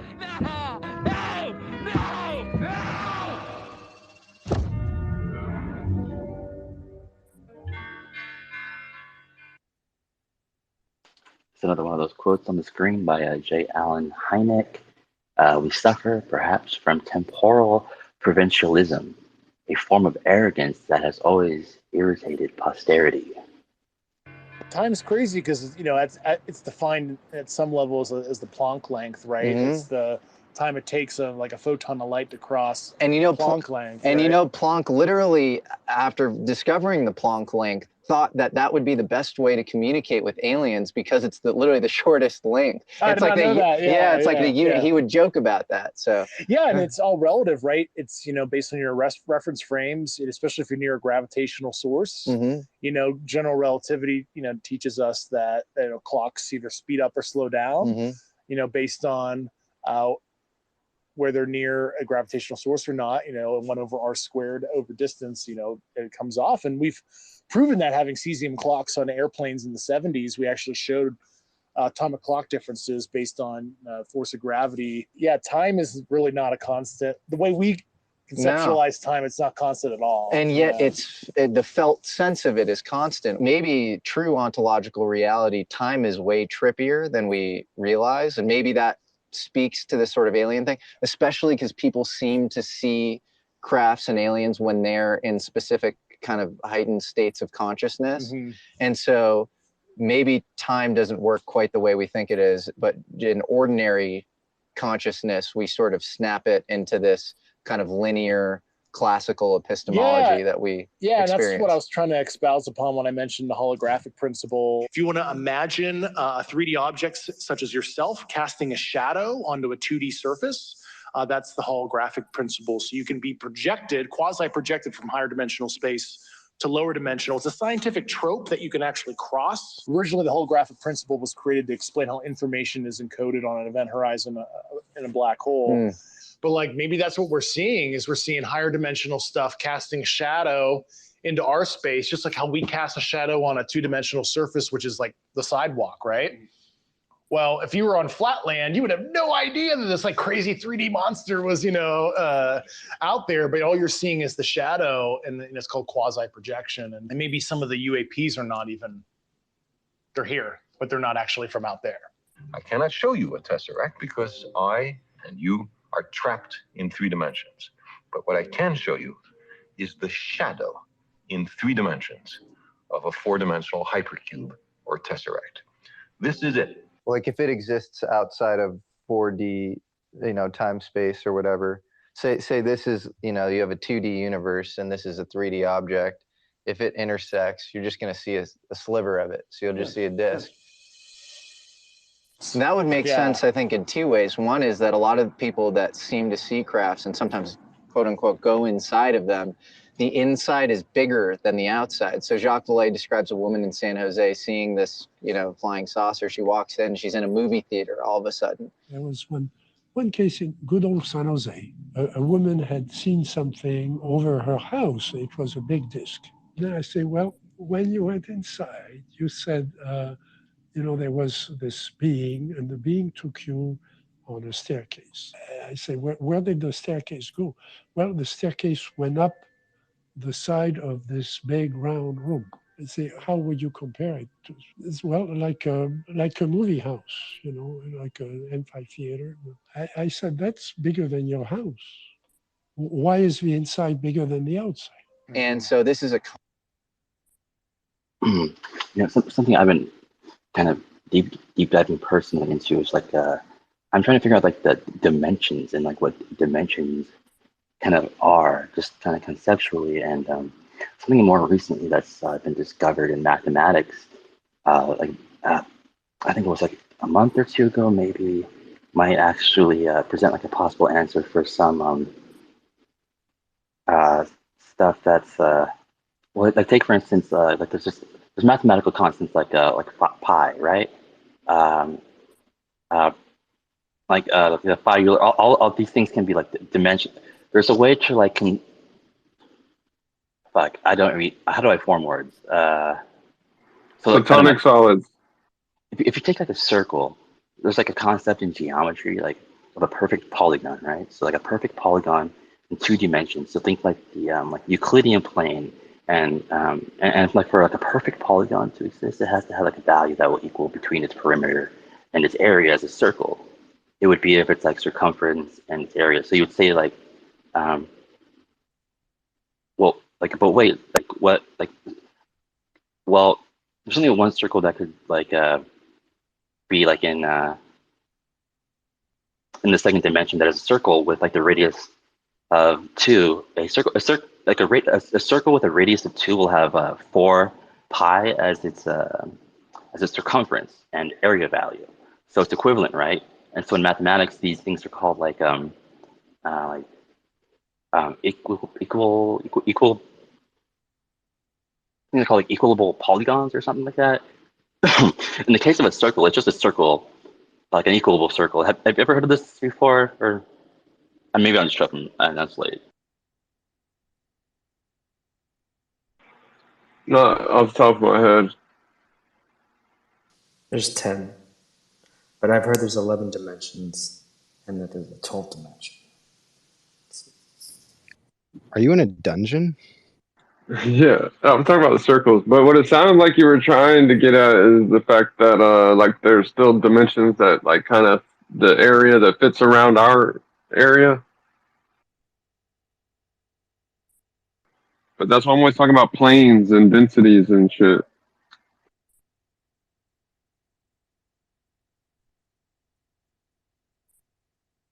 Okay, so sorry, I'm seeing something really hot. Fucking And if you haven't been on the Platonic solids yet, definitely get on those.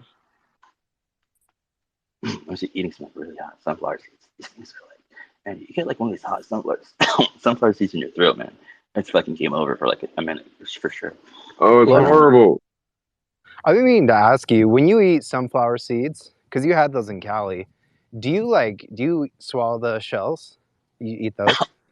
No, not I mean sometimes, but like not purposely. Just get caught in your throat. Okay. So the thing is, yeah, like, who does that? Yeah, hold on. Yeah, why would you eat the shell? I eat the shell. Is there a problem? No judgment. It's good fiber. Sure. So going to the third dimension, right? so this radius, for fuck's sake. So we're talking about the circle, right, in the second dimension, right? So going to the third dimension, right, the radius of this circle that you started with becomes a sphere, right? And that radius now goes to 3, right? And when you use a radius of like 3 for the sphere, like what becomes equal is like the surface area becomes exactly equal to this to the volume, right? So this happens with all like polytopes. So like you take like a regular polytope, like a polyhedron will have like the exact same property. So if like some kind of like dodecahedron or something like that, it's like a cube, right? Just take a cube.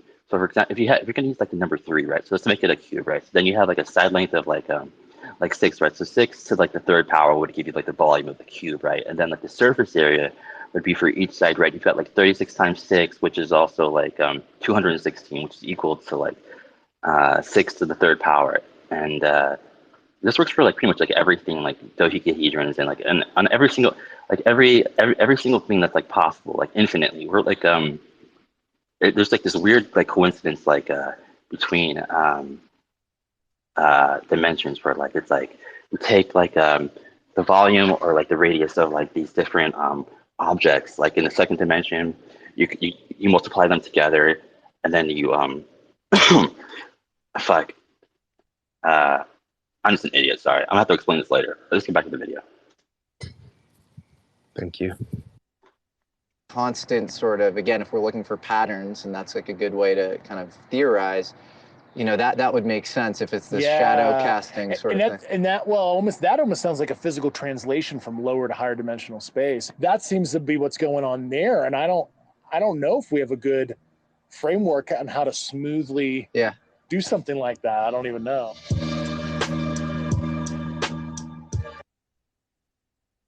So it says, Arthur C. Clarke says, when you finally understand the universe, it will not only be stranger than you imagine, it will be stranger than you can imagine.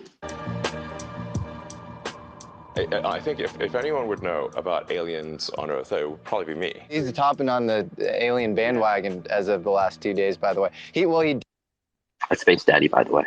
did, and then he goes, somebody should win PSYOP of the Year award or something. So I don't know what it's like. What do you think, man? What's your take? He was just riding with the first tweet of like, I'm not gonna say they're aliens, but like, I'm not sure what's going on with him. I think he's probably a little pissed because he's using chemical propulsion. Yeah, exactly. Combustion-based like propulsion. Yeah, come on, we need the Howard Hughes of our generation to get access to the good stuff. I've always found it fascinating that America's real-life Iron Man, its most impressive industrialist, seems to be so sure of the fact that we're in a simulation. The odds that we're in base reality is 1 in billions. But doesn't like entertaining any possible sightings of aliens. If we're in a simulation, why aren't you doing any speculating as to who simulated us? I mean, if they show up, I'm like, great, okay, now this is new information. The conventional story, especially after the Copernican revolution, is that the Earth is a lucky accident that allows for life. You do have sort of weird aspects of reality, like the anthropic principle. Like the idea of Planck's constant was slightly different. Hydrogen bonded with oxygen in a different way that didn't form these perfect crystal structures.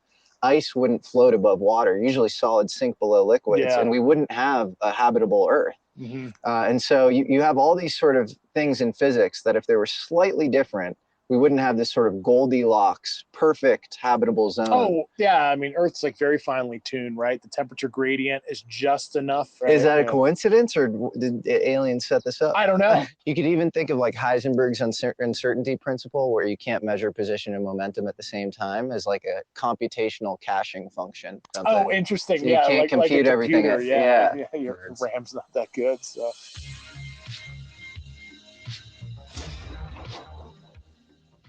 And maybe if we are in a simulation, our perceptive capabilities were artificially limited by the simulators. We only see between 400 and 700 nanometers of the electromagnetic wave spectrum. We only hear certain frequencies. That's why dog whistles are inaudible to humans. If we really wanted to create safe artificial general intelligence, we might initially experiment with artificial life so limited in its perception that it doesn't even know we exist. So it definitely can't hurt us. Forward-looking infrared caught the famous Tic Tac video in 2004. What if we had infrared sensors, or for that matter, gravity wave detectors in our pockets? How many more sightings would we have? That explains why UFOs are disproportionately picked up by military bases. It's the robust multi-sensory detection that you find on those bases that makes all the difference. There is no blah blah blah. I really disagree. Like if if we live like in a simulation, are we just AI that's like becoming sentient of being AI, right? I know you've heard of like narcissistic like self-rejection, and so you like we tend to judge the things that we don't like about ourselves. So like we attract everything we judge until we no longer judge everything we attract, and so that's kind of funny. Like we got this big triggered response in the advent of AI. We're like, no, that's AI. And I'm no fan of like computers taking over our lives and AI taking over my life at all. But at the same time, it's like, is there really such a thing as artificial when the entire universe is a fucking illusion? Understanding of alien. I think the word simulation, like, it's such a huge, like, broad, and that encompasses so much. Like, Christians believe in simulation theory, you know what I mean?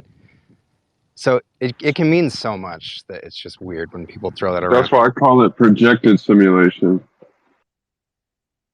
I shared in the thread a bunch of shit about wavelengths and how electromagnetic has two wavelengths, one for magnet, one for electricity, obviously. So every single atom has like its own electromagnetic frequency. So I believe this is why we have matters, because there needs to be space for like those two wavelengths to like happen. And so like, it has to be spaced out enough so that way the wavelengths can travel along matter and then be like also created of matter as well. But I don't know. We were talking about that earlier. Oh shit, that's got to be like a mellow space you're talking about. I love mellow spaces. They're all about we this were AI. talking I about don't want to be talking. metaphysical material or something like that. And so I was just, yeah. I'll piece it together. Give me a minute. I'm tired. It is late. It's about 2:22 a.m. here, but I mean, like my take on like our relationship with reality is that like very like it's a lot like the spiritual traditions, like the mystical like traditions of like say there's like one consciousness that you and I are just like avatars. I mean, it looks like we're all just like talking separately with each other or whatever, but in fact, it's just like one universal consciousness using two different avatars to explore the projections of itself. So I mean, there's just really like infinite number of projections of this like one infinite intelligence, right? So I don't want to get onto this topic, but I'm just anyway.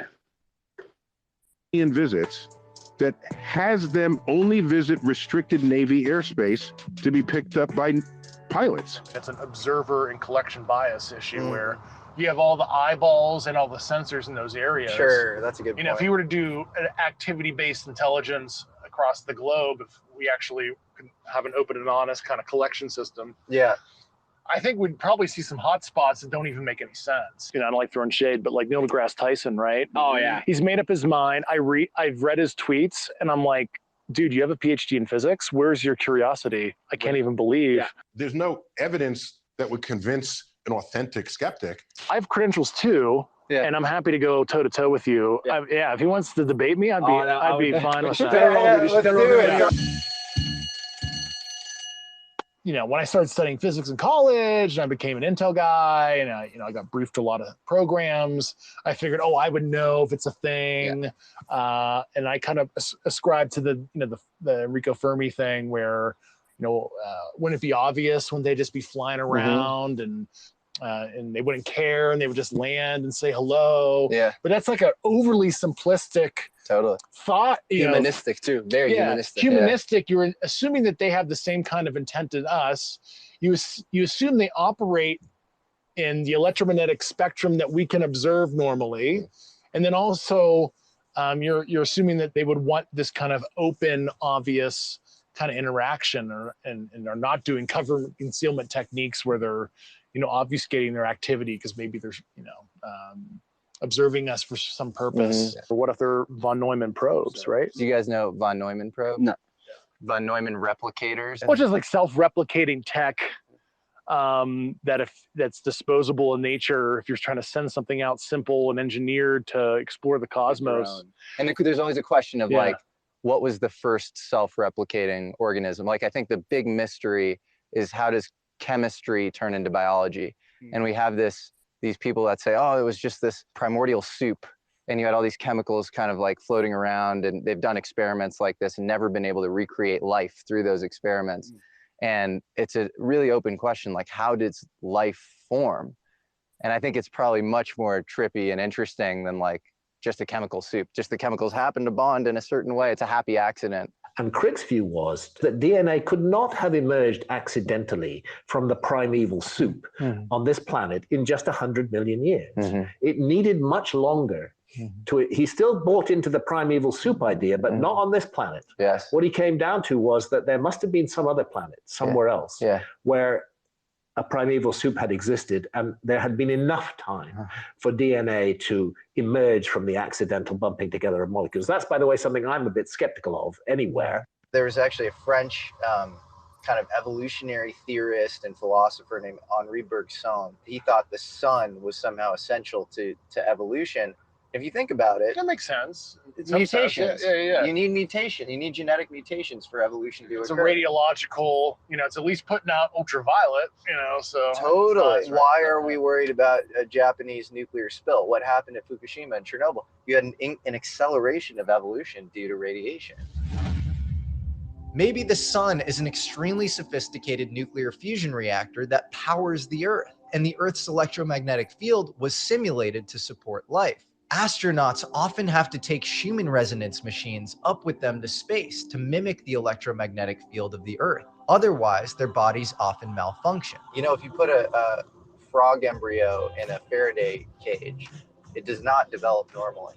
And then if you can change the cell gradient of like a tadpole where you've severed the arm of the tadpole to the cell gradients of the head cells, and you can grow a chimeric two-headed tadpole. And so there's something around kind of the electromagnetic field that is orthogonal and maybe even upstream of DNA in terms of morphology.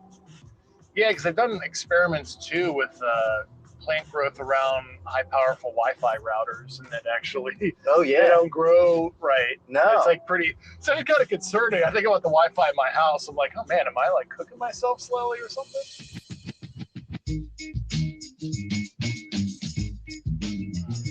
Dave ran this morning, and I love a race. Like this. A lot of shit.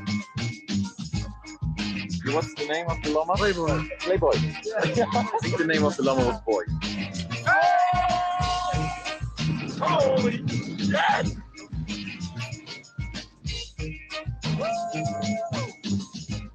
You recognize me? This is Stefan ATV. Represent.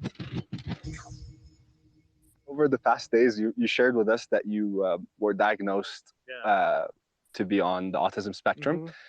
How has this served you in your life and in your career, and how has it hindered you? Yeah, I mean, I didn't know, that I was autistic until I was like in my early 30s. So, I mean, it served me well in the government because I was super good at, doing intel and like, Dave, we want you to target this facility. Okay, you have 6 months, figure out everything, and of course I do. And it's, that was very good. But I think, especially if you're trying to maintain relationships and stuff, and how to read people's emotions and how to show your own emotions, because autists, especially if you're deeper in the spectrum, when you get Asperger's and that kind of stuff, you don't know how to even present your emotions in a way to a partner or a spouse or whatever. He would come home and tell me like general stuff, and I'd be like, yeah, that makes sense. That's his wife. Yeah, there's probably aliens. Like, that makes sense. Unfortunately, Dave can't talk about the backlash he's received from inside the government because of an ongoing investigation. But a good example of a pretty despicable marginalization attempt from the outside was an article written a few weeks after the hearing by The Intercept. The article describes Dave's hospitalization back in 2018, an episode of alcohol consumption and suicidal ideation that led to a 911 call. But the article failed to mention any of the factors that led to this incident. Yeah, definitely experienced some really nuts stuff. Not only has Dave been very open with us and other media about his PTSD from combat experience and having a close friend die while on duty. I had a friend of mine who died doing the same stuff I was, 6 months later, going to the same locations. He's also discussed all of the suffering that's resulted from that experience and the proactive techniques he's used to heal from that trauma. So like EMDR therapy, HRV breath work, all that stuff, I was not a believer, but holy crap, at least it worked for me. And I highly recommend anybody that has issues with that, maybe try some of that stuff, because it seems kind of non-traditional, but it was very valuable. Critiquing the substance of Dave's argument, saying that they're high level or secondhand, that's all within the public and media's right. But this was a clear cheap shot, a low blow, and one that I suspect was probably driven by a political ulterior motive, concealing the truth.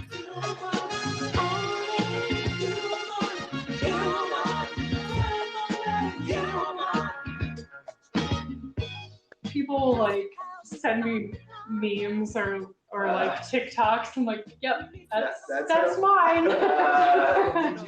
Have you, in your time in the Navy, have you ever seen something that you couldn't explain, or something that... We have a cabin up in the mountains, and our former neighbor, he was so interested in UFOs, and he moved to Roswell, New Mexico. Let me just say that female voice you heard again was his wife, and now he's just interviewing a random couple in their 70s on the street on a bench. Because he wanted to be close. He claimed our former neighbor, he was so interested in UFOs, and he moved to Roswell, New Mexico because he wanted to be close. He claimed he did see something.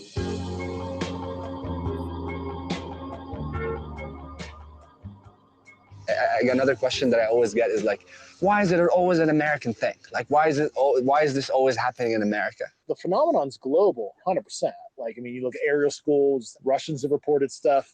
The Chinese have what they call the Journal of UFO Research, which is a published periodical in the People's Republic of China. And you got to remember, the CCP does not allow fringe beliefs. And it's basically tacitly endorsed and allowed to, since I think the late 90s, I want to say. Do you think the three-body problem, kind of the dark forest? Let me just say, also, I don't know if you know Keith Basterfield, He's one of the top researchers in the field, and he made a post that I reposted. He says, I am quite often asked, is there a database of Australian sightings?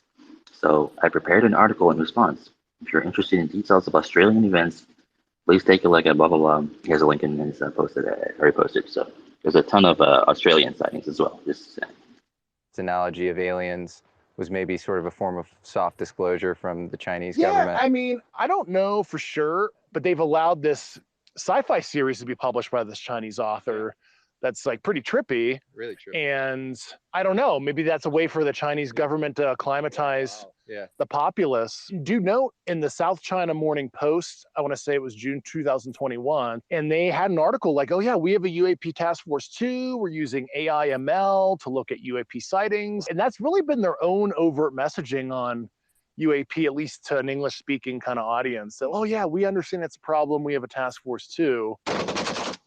Isn't what's happening in Ukraine kind of an argument against the practical application of these technologies? Because if either side wanted it, it kind of definitively win, and you had this kind of faster than light travel thing. Well, you'd have to be willing to reveal your ace in the hole tech, because once you use it, then you burn it, and then now everybody knows. Gotcha. Perhaps this is a good time to talk about the frame of the public debate on UFOs, which is frustratingly stupid and simplistic. It's frozen between a sensationalist, indiscriminate belief in everything and smug, elitist dismissiveness. The whole conversation is basically, is this a psyop or is this real? We were having this discussion on Super Copper Space earlier. Like, thank God for these spaces. It's not just these two-dimensional, like, limited character tweets or that are just like lame as fuck that, like I was saying like earlier, I don't even like fucking look at tweets anymore because it's valueless for me personally, but yeah. The answer is it's both. Those two things aren't mutually exclusive. In fact, if the phenomena is real, there are more likely to be psyops surrounding it. And those psyops are going to be more effective if the phenomena is real. And yeah, if there are vehicles in the sky running circles around American state-of-the-art fighter jets, do you not think the government would try to get in front of that narrative and at times use it for its own purposes? We know the Air Force tried to marginalize UFOs with Blue Book, but later in 1979, the Air Force drove a man crazy by playing up his belief in aliens. Paul Benowitz, I'm sure are you familiar with him? I've heard about it, yeah. He, saw some strange craft activity and didn't know what it was. And Richard Doty, who was an Air Force disinfo guy, was kind of assigned to screw him up mentally.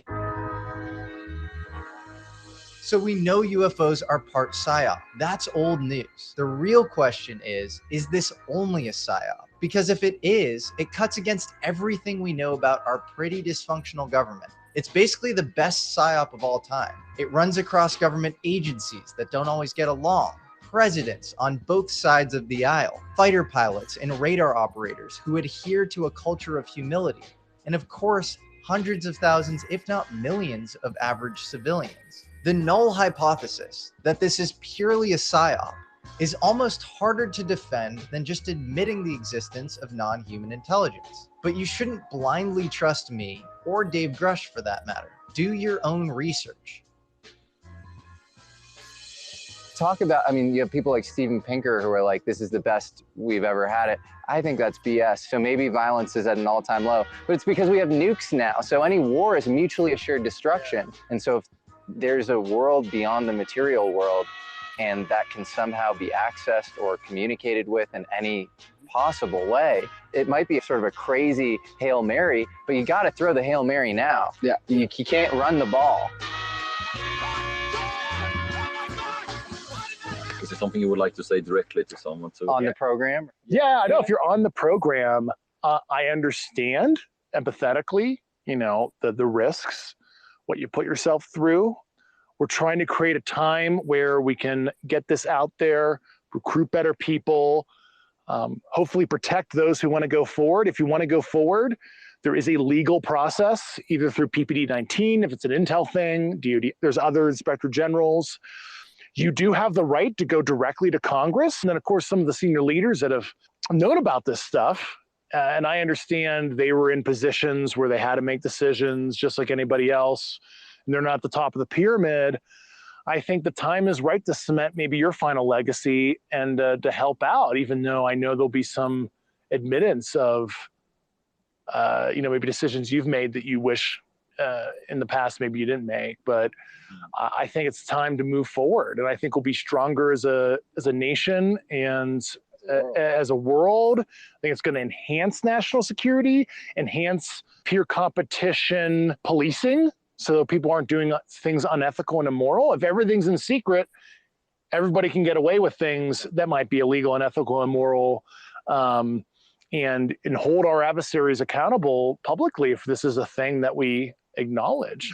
And once again, nuclear physics, broadly studied. Nuclear weapons development, that's classified. So that's all I have to say. It just come on. Do you think in some ways UFOs are like a Rorschach test? And the way I mean that is that in some, you could use them as an auspice to sort of clamp down and create one world government or something, and create, extra surveillance and say, this is this big threat, and, we're not at the top of the food chain and they're apex predators, and, we've got to be careful, watch your step.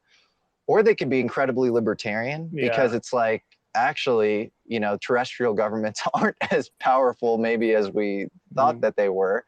And, I think it could go in either direction. Yeah, or it's just like they're just simply waiting until we generally care about that. We've just we look at it, we're like, huh, that's interesting. And then we go about our day and we don't even integrate the phenomenon into our lives.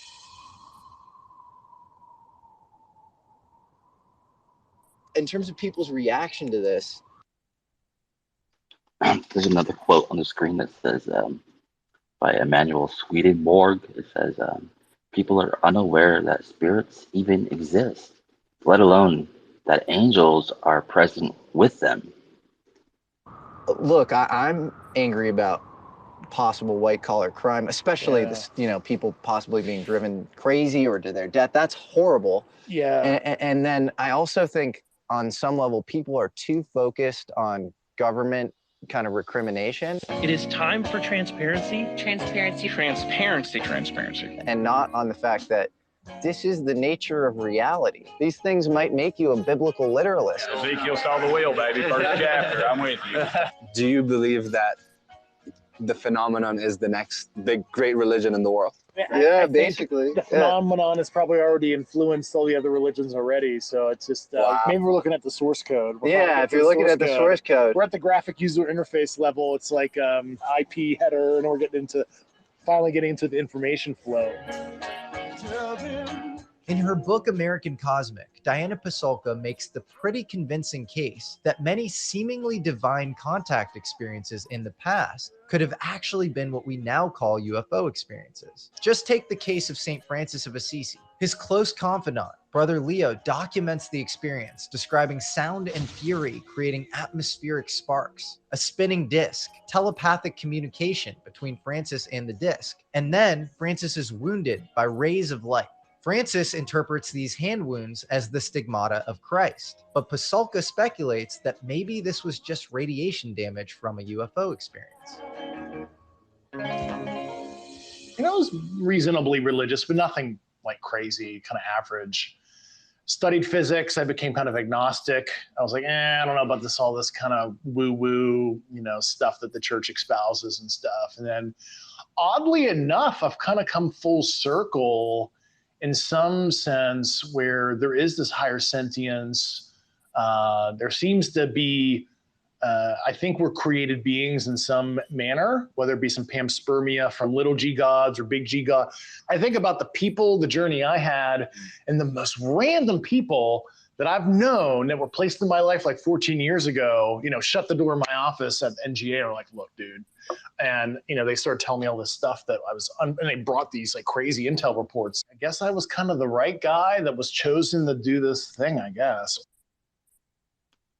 NGO is short for National Geospatial Agency, FYI. But, so yeah, I've come full circle in my belief system.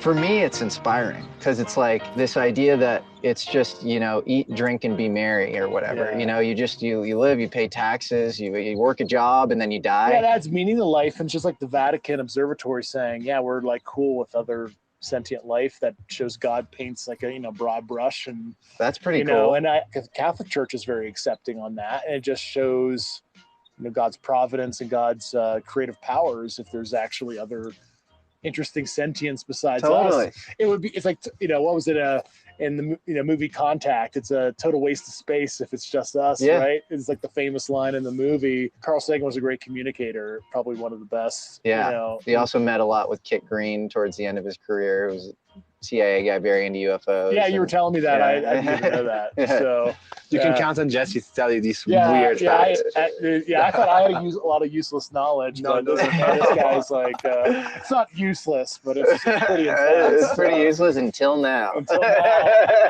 This is like the mega interview. We're covering every potential trippy / esoteric / conspiratorial thing at once. This justifies me being paranoid in my room, reading about weird shit and being criticized by friends and colleagues for years. Yeah, this is more you educating me than me saying anything for some interview or whatever right now. So it's kind of cool. Yeah, I'm always learning something when I'm talking to you, and sometimes I'm like hanging up the phone, you call me, and I'm like, I don't know about this guy.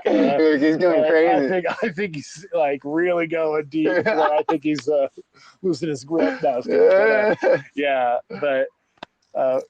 Oh my God. That was a crazy hummingbird. That was a crazy hummingbird. Maybe it was DARPA spy cam or something. Oh man, that's a good sign, bro. It shows my mind versus yours. It brings science and religion together in a way that these two things have been sort of cleaved or bifurcated since the Enlightenment.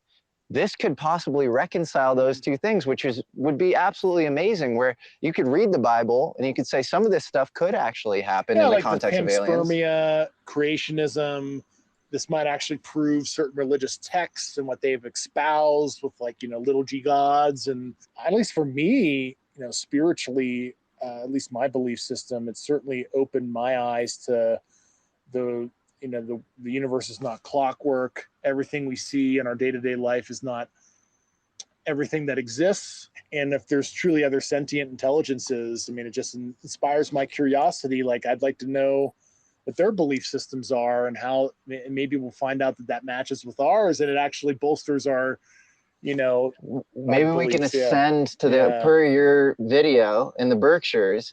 What, you want to repeat it, Amar? Yeah, I mean the I'll just say that Jack Parsons, who was the creator of we'll just look up Jack Parsons if you don't know who fucking Jack Parsons is. But him and what's his face? What am I saying? I don't know. Anyways, they were the creator of the rockets, right? They messed around a lot with like ritual activity, and there's the thought that they brought Roswell was really just like part of like the Babylon working. Taylor would love this, that it was really just like a spiritual ritual thing that was going on, and Roswell, like in particular, is that it's not so much about Lieutenant Jesse Marcel and Philip Corso, right? It's a lot to do with Colonel Sam Bruno. There's a lot of ritualistic activity going on that were you could say these things were summoned. But anyways, that's just one other aspect that's curious to look into. The ending result is the universe ignoring us because we're not at their level yet. We haven't reached that height of awareness as a society, as a people. Is this an opportunity for us to examine ourselves, to figure out why we have not been a part of this bigger ecosystem? Interesting friend visiting us as well. Alien visit? Non-human intelligence? Non-human intelligence. We have evidence of non-human intelligence. One of the most powerful witness testimonies that I've seen in all the interviews that I've consumed over the past 3 years was one of the girls from the aerial school case, when Dr. John Mack was interviewing her, and he's trying to understand how the telepathy was working. And then she goes out of nowhere, "I think in space there's no love, but down here there is." That's like the near death experiences, like Proof of Heaven by Eben Alexander, medical doctor. Yeah, he has a very interesting scientific outlook of his near death, and that was like this like overarching like loving energy something when he ascended to this. It sounded like another like dimensional plane, if you will. He had basically fasciitis of the brain, where it was like he was probably going to be brain dead if he even survived, but he miraculously came back and he was totally fine. But all this knowledge and all this stuff he experienced. Well, that's a super common thing in alien abduction experiences, whether it's the aerial school or Commander George Hoover of the Navy actually talked about this. Aliens often come down, they say, you don't know how powerful you are. You don't know how amazing and powerful you are. And in a lot of mystery rituals, like, the Eleusinian mystery rituals and others, you experience sort of noesis, or it's often accompanied by kind of a near-death experience or something, but you experience knowledge of your primordial soul. And you get this sort of loving state, and then you come back down, and there is this sort of a la Jesus translation function issue where, he was known to speak in riddles and mysteries. There's a great book actually called Flatland by Sir Edwin Abbott. That's super classic. In the late 19th century, where it's like if you were a 3D person speaking to people in Flatland on a 2D plane, or Plato's cave, like you see the light, you come down, you can't really tell people, and then you get persecuted. Well, yeah, he said he had this knowledge, he understood it when he was in that plane, but when he came back and was trying to verbalize it and write it down, he could not find the human words to translate it. It's like almost like our symbol rate is too slow to communicate the information effectively. There's another quote. It says, "The universe is full of magical things patiently waiting for our wits to grow sharper." And that is by Eden Philpotts. We're living in a very interesting time. Yeah. I'm excited to see where it goes, and you're playing a massive part in it. So I appreciate everything. Your service just on a fundamental level, and you're a real example of like a modern Mr. Smith Goes to Washington, and you're not doing it in this sort of totally reckless wrecking ball sort of way. You're going through the proper processes and doing things legally, but also you have agency and you're doing it strategically time after time again. People just get like neutered when they're in government, and you are doing a big thing. So it's cool for young people to see.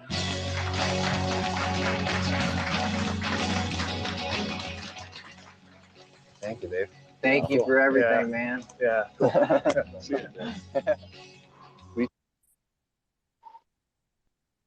And that's a wrap. That's the end of the interview. So, anyone want to say anything?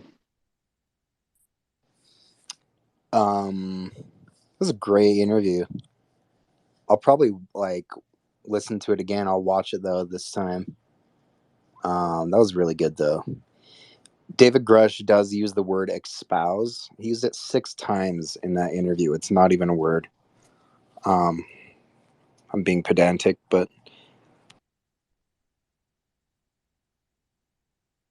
Yeah, I mean, why not a word? Like, I can be like, ain't nothing but a J thing, baby, or whatever. I can make up whatever words I want. All words are made up. Why can't he say like espouse? We know what he's saying.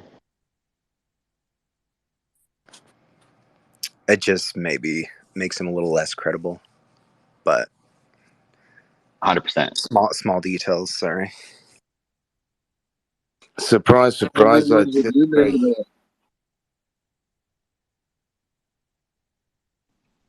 You guys said that there was this new form of science or new form of physics earlier.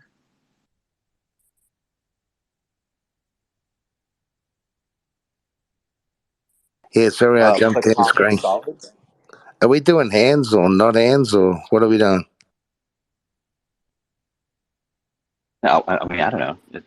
There's just only 3-4 people talking. I don't see the need for hands. Yeah, no, I just didn't want to jump in too much, but I think it makes Grusch more likable. I think he sounded more relaxed, and I think it makes him more credible. It is kind of endearing, but he also said it during the hearings. And yeah, I was just telling Screen in DMs earlier, I think he just has these little quirks, these little speech quirks, which are fine. But I think just, for instance, people read too much into the fact that he said biologics instead of like biologicals, I think. But he just has an interesting way of talking is all. Yeah, remember, he's sort of known for being a Mr. Correct, so he probably likes to use terms that he thinks more, maybe he thinks more comprehensively than the word actually sounds. You know what I mean? I don't. That's typical.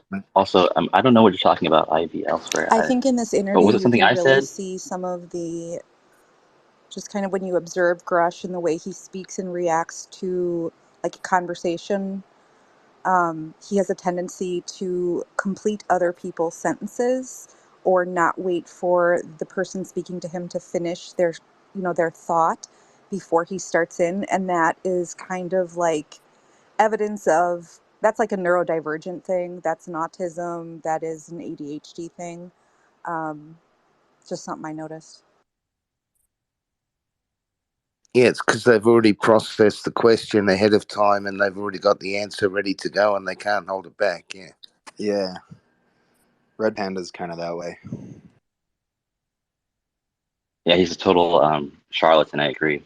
Anyway, let's rewind for a moment because I grew up in a world like I'm assuming like you did, right? Where like materiality and like materialism was sort of like the foundational tenet of pretty much what we consider science today, right? And I've always believed that I mean not always, but that as I've like gotten older, that like mathematics as like an applied construct becomes like geometry. So like applied mathematics is geometry. Applied geometry becomes physics. Applied physics becomes chemistry. Applied chemistry becomes biology. Applied biology becomes psychology. Applied psychology becomes sociology. Applied sociology becomes philosophy. And applied philosophy comes back to mathematics. And so as we sort of like think about this, there's like literally nothing that doesn't get impacted in our understanding of what the word science even is now, because physics is what underlies chemistry. So then, if like applied physics is chemistry, and then that informs biology, then all of our material, quote unquote, material sciences need to be looked at in a little bit of a different context now. Is that what you're talking about, Ivy? That's exactly. Well, you said it in a better format and all that. I'll say this: philosophy made the sciences didn't make philosophy.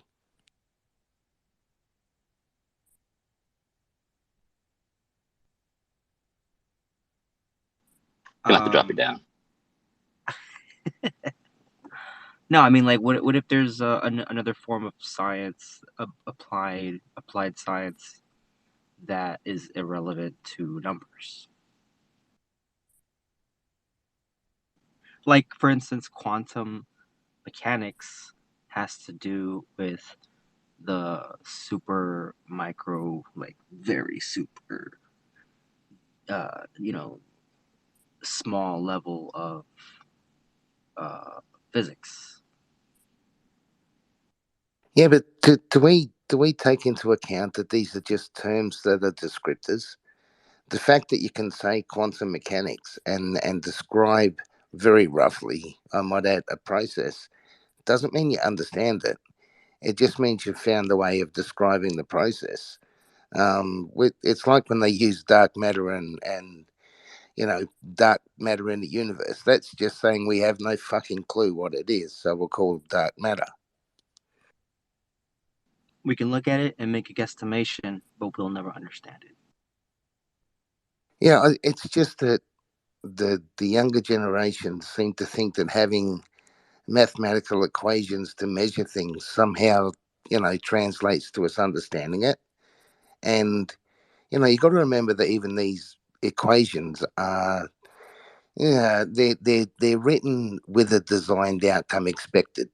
So they're written in a way that you can use physics to use the numbers to do a a function to get an outcome that can be, more or less duplicated many times. That doesn't mean you have a clue what the actual process really means in the bigger world, Like Kent, for instance, the pyramids was supposedly made with what? Sound and frequency, right? That would be my guess.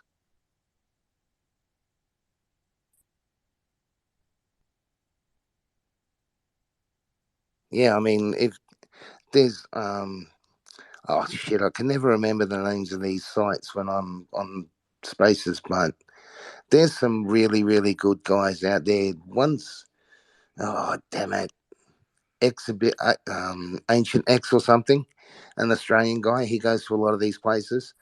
When he shows you the measurements on these sculptures, some of the things we call them sarcophagi, but we have no idea if they were sarcophagi or not. There's one that's on a slant, and this thing's perfectly flat to within 1/7,000th of a millimeter, which is pretty friggin' small, and yet the whole thing's on a slant, and it was made deliberately that way, and they just can't figure out for the life of them why it's done that way, but it is. And when you start looking at how, you just can't describe how these things can be made with sand and wires and friggin' bones and shit and copper tools. It's just bullshit.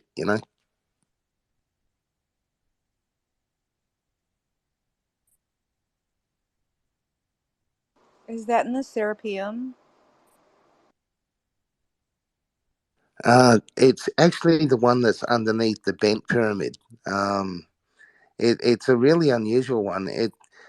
There seems to be in a lot of the pyramids 2 layers of construction. One of them much more ancient than the others. Even in a lot of the pyramids that they categorize as later on, they seem to be built over much older structures, and those older structures seem to be much more exquisitely made than the one that's built on top. And interestingly, it's the same at Pumapunku. You've got how fascinating all the rocks are and all the carvings are at Pumapunku out of, basically granite and andesite. And yet they've done LiDAR scans now that show 5 bigger structures underneath it that seem to have been built, God knows how many thousands of years before Pumapunku. So they haven't even begun to excavate them yet. You see that at Machu Picchu as well, the different technologies, so to speak. It was like when we were at Stonehenge. You're standing at Stonehenge and you're looking at these gigantic rocks up there.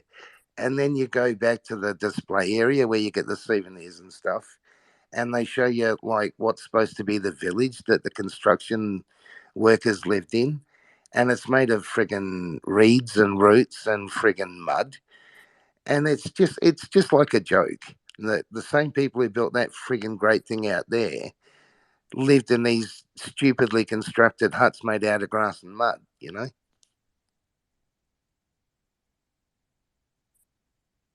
It's just ridiculous, like the whole idea of like oh, sorry, go ahead. It's a dumb idea. Aren't we a suggestion or an idea or theory? Aren't we low-key superconductors of the Earth? But we just don't know how to tap into it.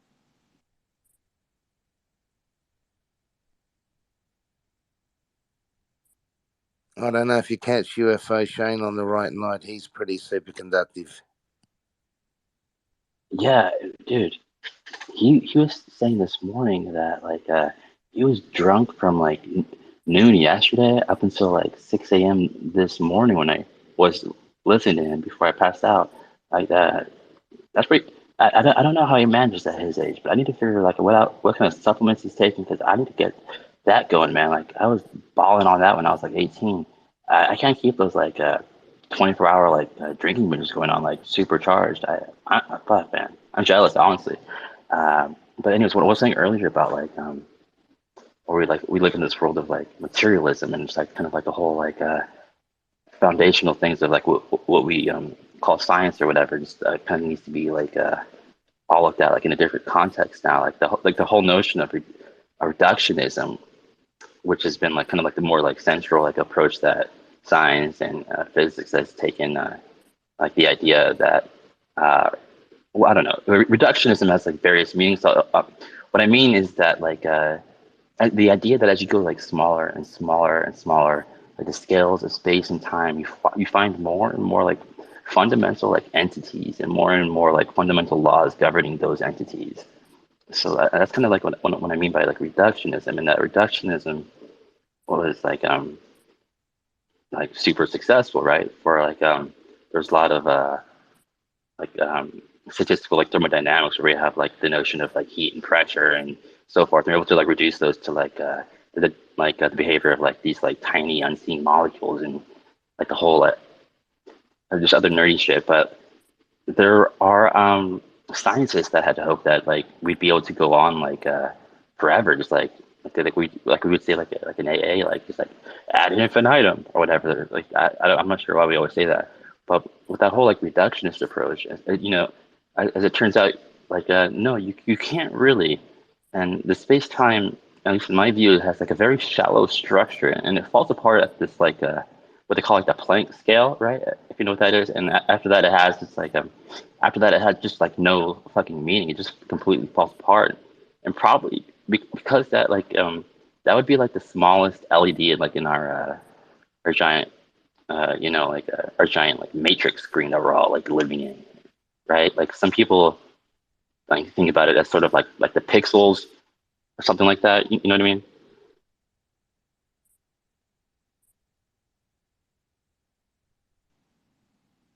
It says here the Planck scale combines the quantities used in relativity, quantum mechanics, and gravity.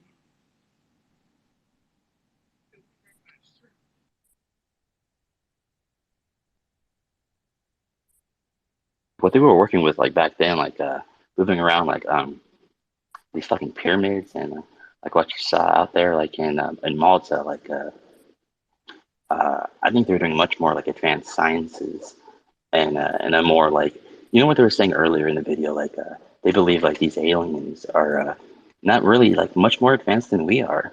They just kind of went like on a different path than we did, like in a more civil way. They didn't focus so much on like nuclear like warheads and shit, all killing each other and all that kind of bullshit. They were just kind of more civilized, and they focused on more like on free energy and like in those kinds of principles, right? And so like that's kind of like how I view like the people like if we want to call them whatever you want to call them, the people in our history, right? How they managed to like do all this stuff, like they were just on a different path, right? Well, if you think about it, Logan, when was the first time the term utopia was termed? If we had have created a utopian society, and don't go with all the bullshit, just think about the concept, a society totally in balance and in harmony with its surroundings. If we'd have done that when the term was first coined, I don't know, 50 years ago, 1,000 years ago, whenever, then we would be in a very, very different place now, wouldn't we? Technologically, societally, we'd be hundreds of years in front of where we are now. I think like the greatest evil that has been perpetrated on us is that we're caged animals, fueled by Nazi ideology that most people aren't afforded, you know, the right to be in the know, to know about, and to, from that point on, even talk about to their own wives or whatever. But what we know is that the truth wants to be known, and it will be fucking known, and you'll know it, whether it's through the collective unconscious, whether you just know it intuitively because you're a person that has experienced the world, and you know through your own experiences that like you don't need to be told the truth sometimes. You just know it, right? Through like your different experiences, you've collected enough information, put in this and that and all these other puzzle pieces together. Like, oh, this is what's going on for sure, 100%.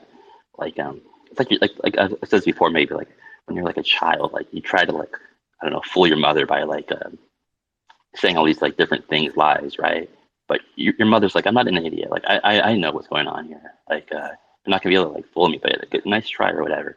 I feel like that's what's been kind of the wool that's been pulled over our generation, generations previously, their eyes, is that they were given the idea that they were fighting for freedom. Really, they were fighting to put us in tighter and tighter cages. I mean, what more caged animal is there than the one that thinks it's free? Wow, that sounded wow. Just to add to it though,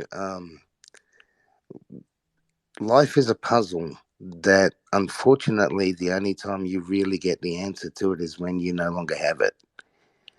Because no matter how you think about it, the one question that we all want to answer, that apart from all the other BS, is what happens next. And I mean, I've wasted an awful lot of hours trying to answer that question. But the one thing that does seem apparent to this dumb Australian is that it's something that you don't really get the answer to until you get there. Now, that's just my opinion on it anyway.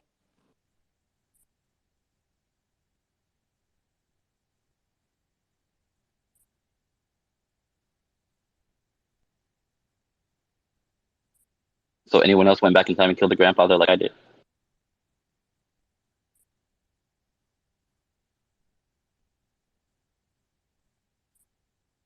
Just me? Okay. I would have liked to have got to know him. I would have liked to have met him.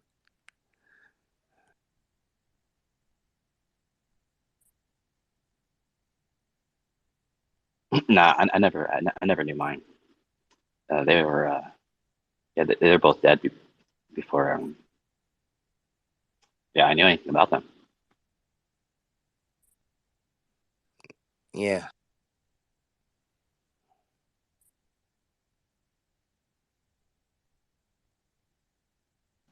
I like this quote.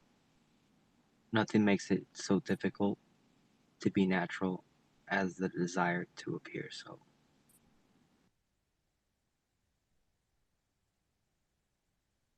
Yeah, this idea that like we live on like some kind of planet where it just so like miraculously was just so happenstance that the right everything was put together for us to be here is just I think more and more scientists, even in published literature, are agreeing that that's just nonsensical at this point. We shouldn't be here. It doesn't make any sense. Oh, yeah. You take one of the reasons why Taylor has that position is because if you guys talk about maths, if you look at the odds of all the things that line up to for a human being to exist in the way we do on the planet, I mean, even our bodies can only handle about a 3-degree regulation either way before we start sort of dropping off and like not getting back up. So for all those things to happen, for the moon, the sun, the planet, the circulatory modes that we go through to survive, and without even thinking about the chicken egg thing, there's no way it can be I've always belittled it by saying a biological accident, but that's basically what we're told to believe. It's all a biological accident that just worked out well. Like here, like in California, I keep making the mistake. I forget I'm in Mississippi, but yeah, pretend I'm in California again. So here in California, like when you look up at the moon, like there's a giant fucking face on it. Which it was always like, oh, this guy smiling on the moon or whatever. It was always just like a funny little thing growing up as a kid or whatever. But I noticed when I spent a few years in Australia, like you don't see that man on the moon for whatever reason. I guess because you're like in the southern hemisphere or whatever, your perspective is different. But like I think like the question was asked to like Lou Elizondo, if you were gonna leave like something for to like live through the ages as a message, what would you leave? And DNA in itself was like something that was proposed, right? Or some kind of structure on the moon or something like locked in a position, like where we currently have telescopes to be in that perfect space between us, the moon, and the sun, or whatever. I forget the name of that, but I was just thinking at the moment, like, what about the moon itself? right? How many times has it been proposed that the moon itself is impossible? It provides a perfect eclipse of the sun at the perfect distance. We see that nowhere else, right? And then there's this fucking face on it. Never mind all the structures we found on the moon. Just forget all that. There's a fucking face on it. I mean, I don't know. At what point do you just is enough, or we just have to say like I was saying with like the kids and like trying to pull the wool over like your mother's eyes. Like you think we're like retarded? Like what's going on here?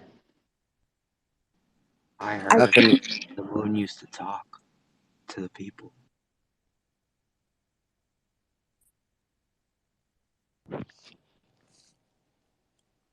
I think you can just see stuff in stuff. Like if you've ever seen an aspen tree, you can see eyes in it. You know what I mean? I don't know. I think you're reading a little bit into the man in the moon thing. Oh, yeah, but no, the chance of the moon actually, well, put it this way, the simulations you see on the Science Channel about the moon being some sort of misfitted trajectory push off from something slapping into our planet, they have to be forced simulations. You can't get it to actually naturally occur in a simulation. It doesn't work for it to be perfect. 1/400th of the distance from the sun, 1/400th of the sun's size, the way it interacts with the Earth's gravity, etc. It's well, I mean, you don't need me to say it. There's plenty of mathematicians that say it's impossible for it to be the way it is. Right, by I chance, disagree. right? Kent, is that what you're saying? That it's Ho- ho- impossible for it to be the way that it is by chance? Yeah, for it to have formed naturally, and not to mention the fact that when they crashed the satellite into it, it rang hollow, and rang for an hour and a half when it should have just I made a love that fart. ancient And aliens. that's it. Yeah, well, I mean that's true. That really happened. I'm not sure about the size of the depth of the craters. I haven't seen any actual real survey data that says all the craters are more or less, no matter how big they are, they're almost all the same depth. But the hollow ringing thing is verified by NASA. And didn't they just with China, what was it, India that landed their spacecraft recently on the moon? Um, Something happened with that just recently. I seen an article, but I can't remember what it said. The Indians landed one successfully. The Russians said that they were trying to land one there a few days before to be the first boys on the block, but they said that it acted in what was it, an unplanned way. They worded it really weirdly, as if it whatever happened to their capsule shouldn't have happened. You know what I mean?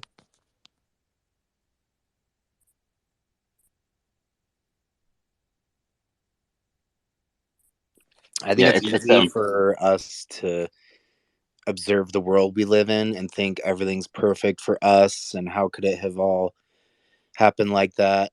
But if the moon was a ton bigger or a ton smaller or not there and we still came about, we would have just evolved differently and that would have been our normal, and we would have asked the same question: how did everything fall into place perfectly to make us like the way we are? And we would have been totally different than we are now, and we would have just assumed that was normal. You know what I mean? Yeah, but by the same token, Kimball, if you're looking for a meaning to life, the assumption has to be that there is a meaning to it. So if there is a meaning to it, are we given clues? And for me, the best clue is we are in perfect synchronicity and harmony with the planet we're living on, despite the fact that we can see that there are billions of other planets out there and probably millions of them are possibly inhabitable.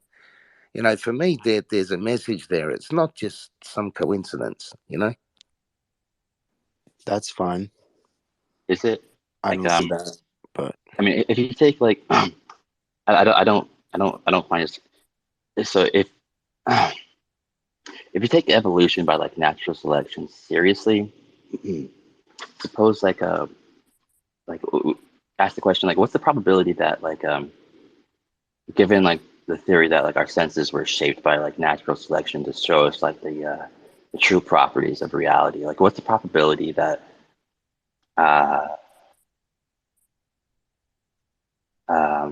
like take okay, so here's like say I take my watch apart and I put it in a bag and I take every little piece apart and I shake it all up. What are the chances that it's going to come back as a watch when I open it back up after it's all been completely taken apart? I believe. I mean, evolutionary Absolutely like none. theorists would like have None. that kind of analogy that like let's say like of course evolution isn't like just about like shaking the parts and so forth. That's just like a full on whatever random thing or whatever. But like there is this like selection process that sort of cuts down like a certain if you just get rid of like this just complete random thing and just take like full evolutionary like a theory of like current like modern day like the theory of evolution, the probability that we're gonna any sensory system like us would be shaped to like see like any aspect of like reality as we're currently seeing it is just is zero. There's no way. Like, there's no chance that we could be here any other way than we were put here or created to be here. I don't know. A lot of other theorists say that like we weren't even created for this planet, right? There's no other creatures on the planet like us. Like there's no reason for like our backs to be given out like by a certain age. Like it's why is that happening? Like it's like a gravity's too much here for us or something, or it's gotten heavier since we've evolved or whatever. It doesn't make any sense. Can I add though that if you look at the tribes in Peru and in Brazil, and also the native Aboriginal people of Australia, none of those tribes, none of those people had changed fundamentally from a biological organism that was completely in harmony and with its We environment. talked about a lot of shit. So Ladies and gentlemen, Neil Armstrong.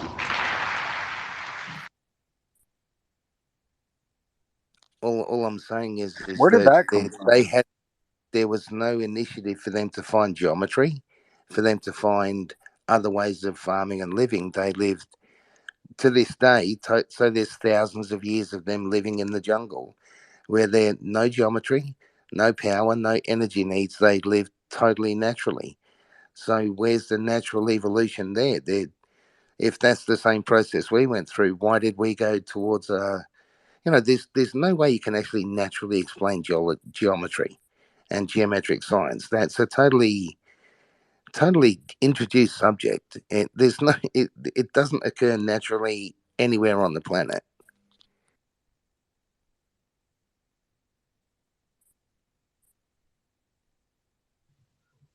Breakthroughs available to those who can remove about a lot of shit. Who is that? Today we have Logan, are you playing with us that? A group of students. And this is the end of the David Grusch interview video that I didn't know about, but I just accidentally started playing it. But hold on, I didn't notice before, but your mic wasn't like on when that was playing. It was freaking me out. It's because I'm on different devices. But yeah, this is just Neil Armstrong saying something for like 15 seconds. Hold on. Among America's, today we have with us a group of students among America's best. There are great ideas undiscovered, breakthroughs available to those who can remove one of truth's protective layers.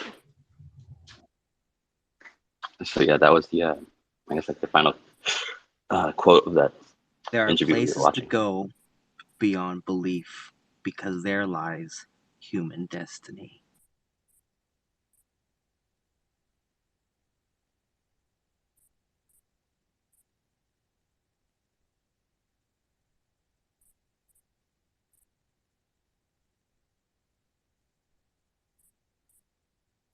Yeah, so I'm in an agreement with my partner to have like a cutoff time of like 3 a.m. So like I have to like go to bed now. I'm actually like 20 minutes late. So Yeah, if anyone else wants to say anything, I gotta like end the space, so sorry about that. Oh, thanks for the space, Logan. Enjoyed it, mate. Thanks, Logan. Does anyone have any idea why I'm being bombarded with bots? Like I'm getting all these like follower requests from like fake accounts. They're probably mostly porn bots. They're just trying to get your money. They're not. They're like... I get a lot of them, mate. I get like ones that have got 0 followers or whatever, and they're like, as soon as you click on it, it's like, oh, I didn't know you could do that. No, they'll be like, so Alan Ramsden, and then his like profile caption is, "That's not funny. Cross at the beginning of the age. Talk about what the rest of my life." Like it's just like nonsensical English. This other one, "The cycle of life. Everyone is destined to go through all this pain and pain." It's just like, I don't know. Anyway, I don't know what's happening or why I'm getting them.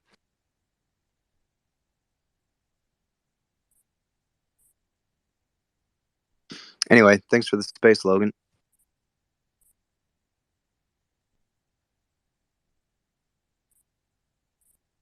Yeah. Thanks everyone for hanging out, and much love to everybody. And yeah, it's just all just been food for thought.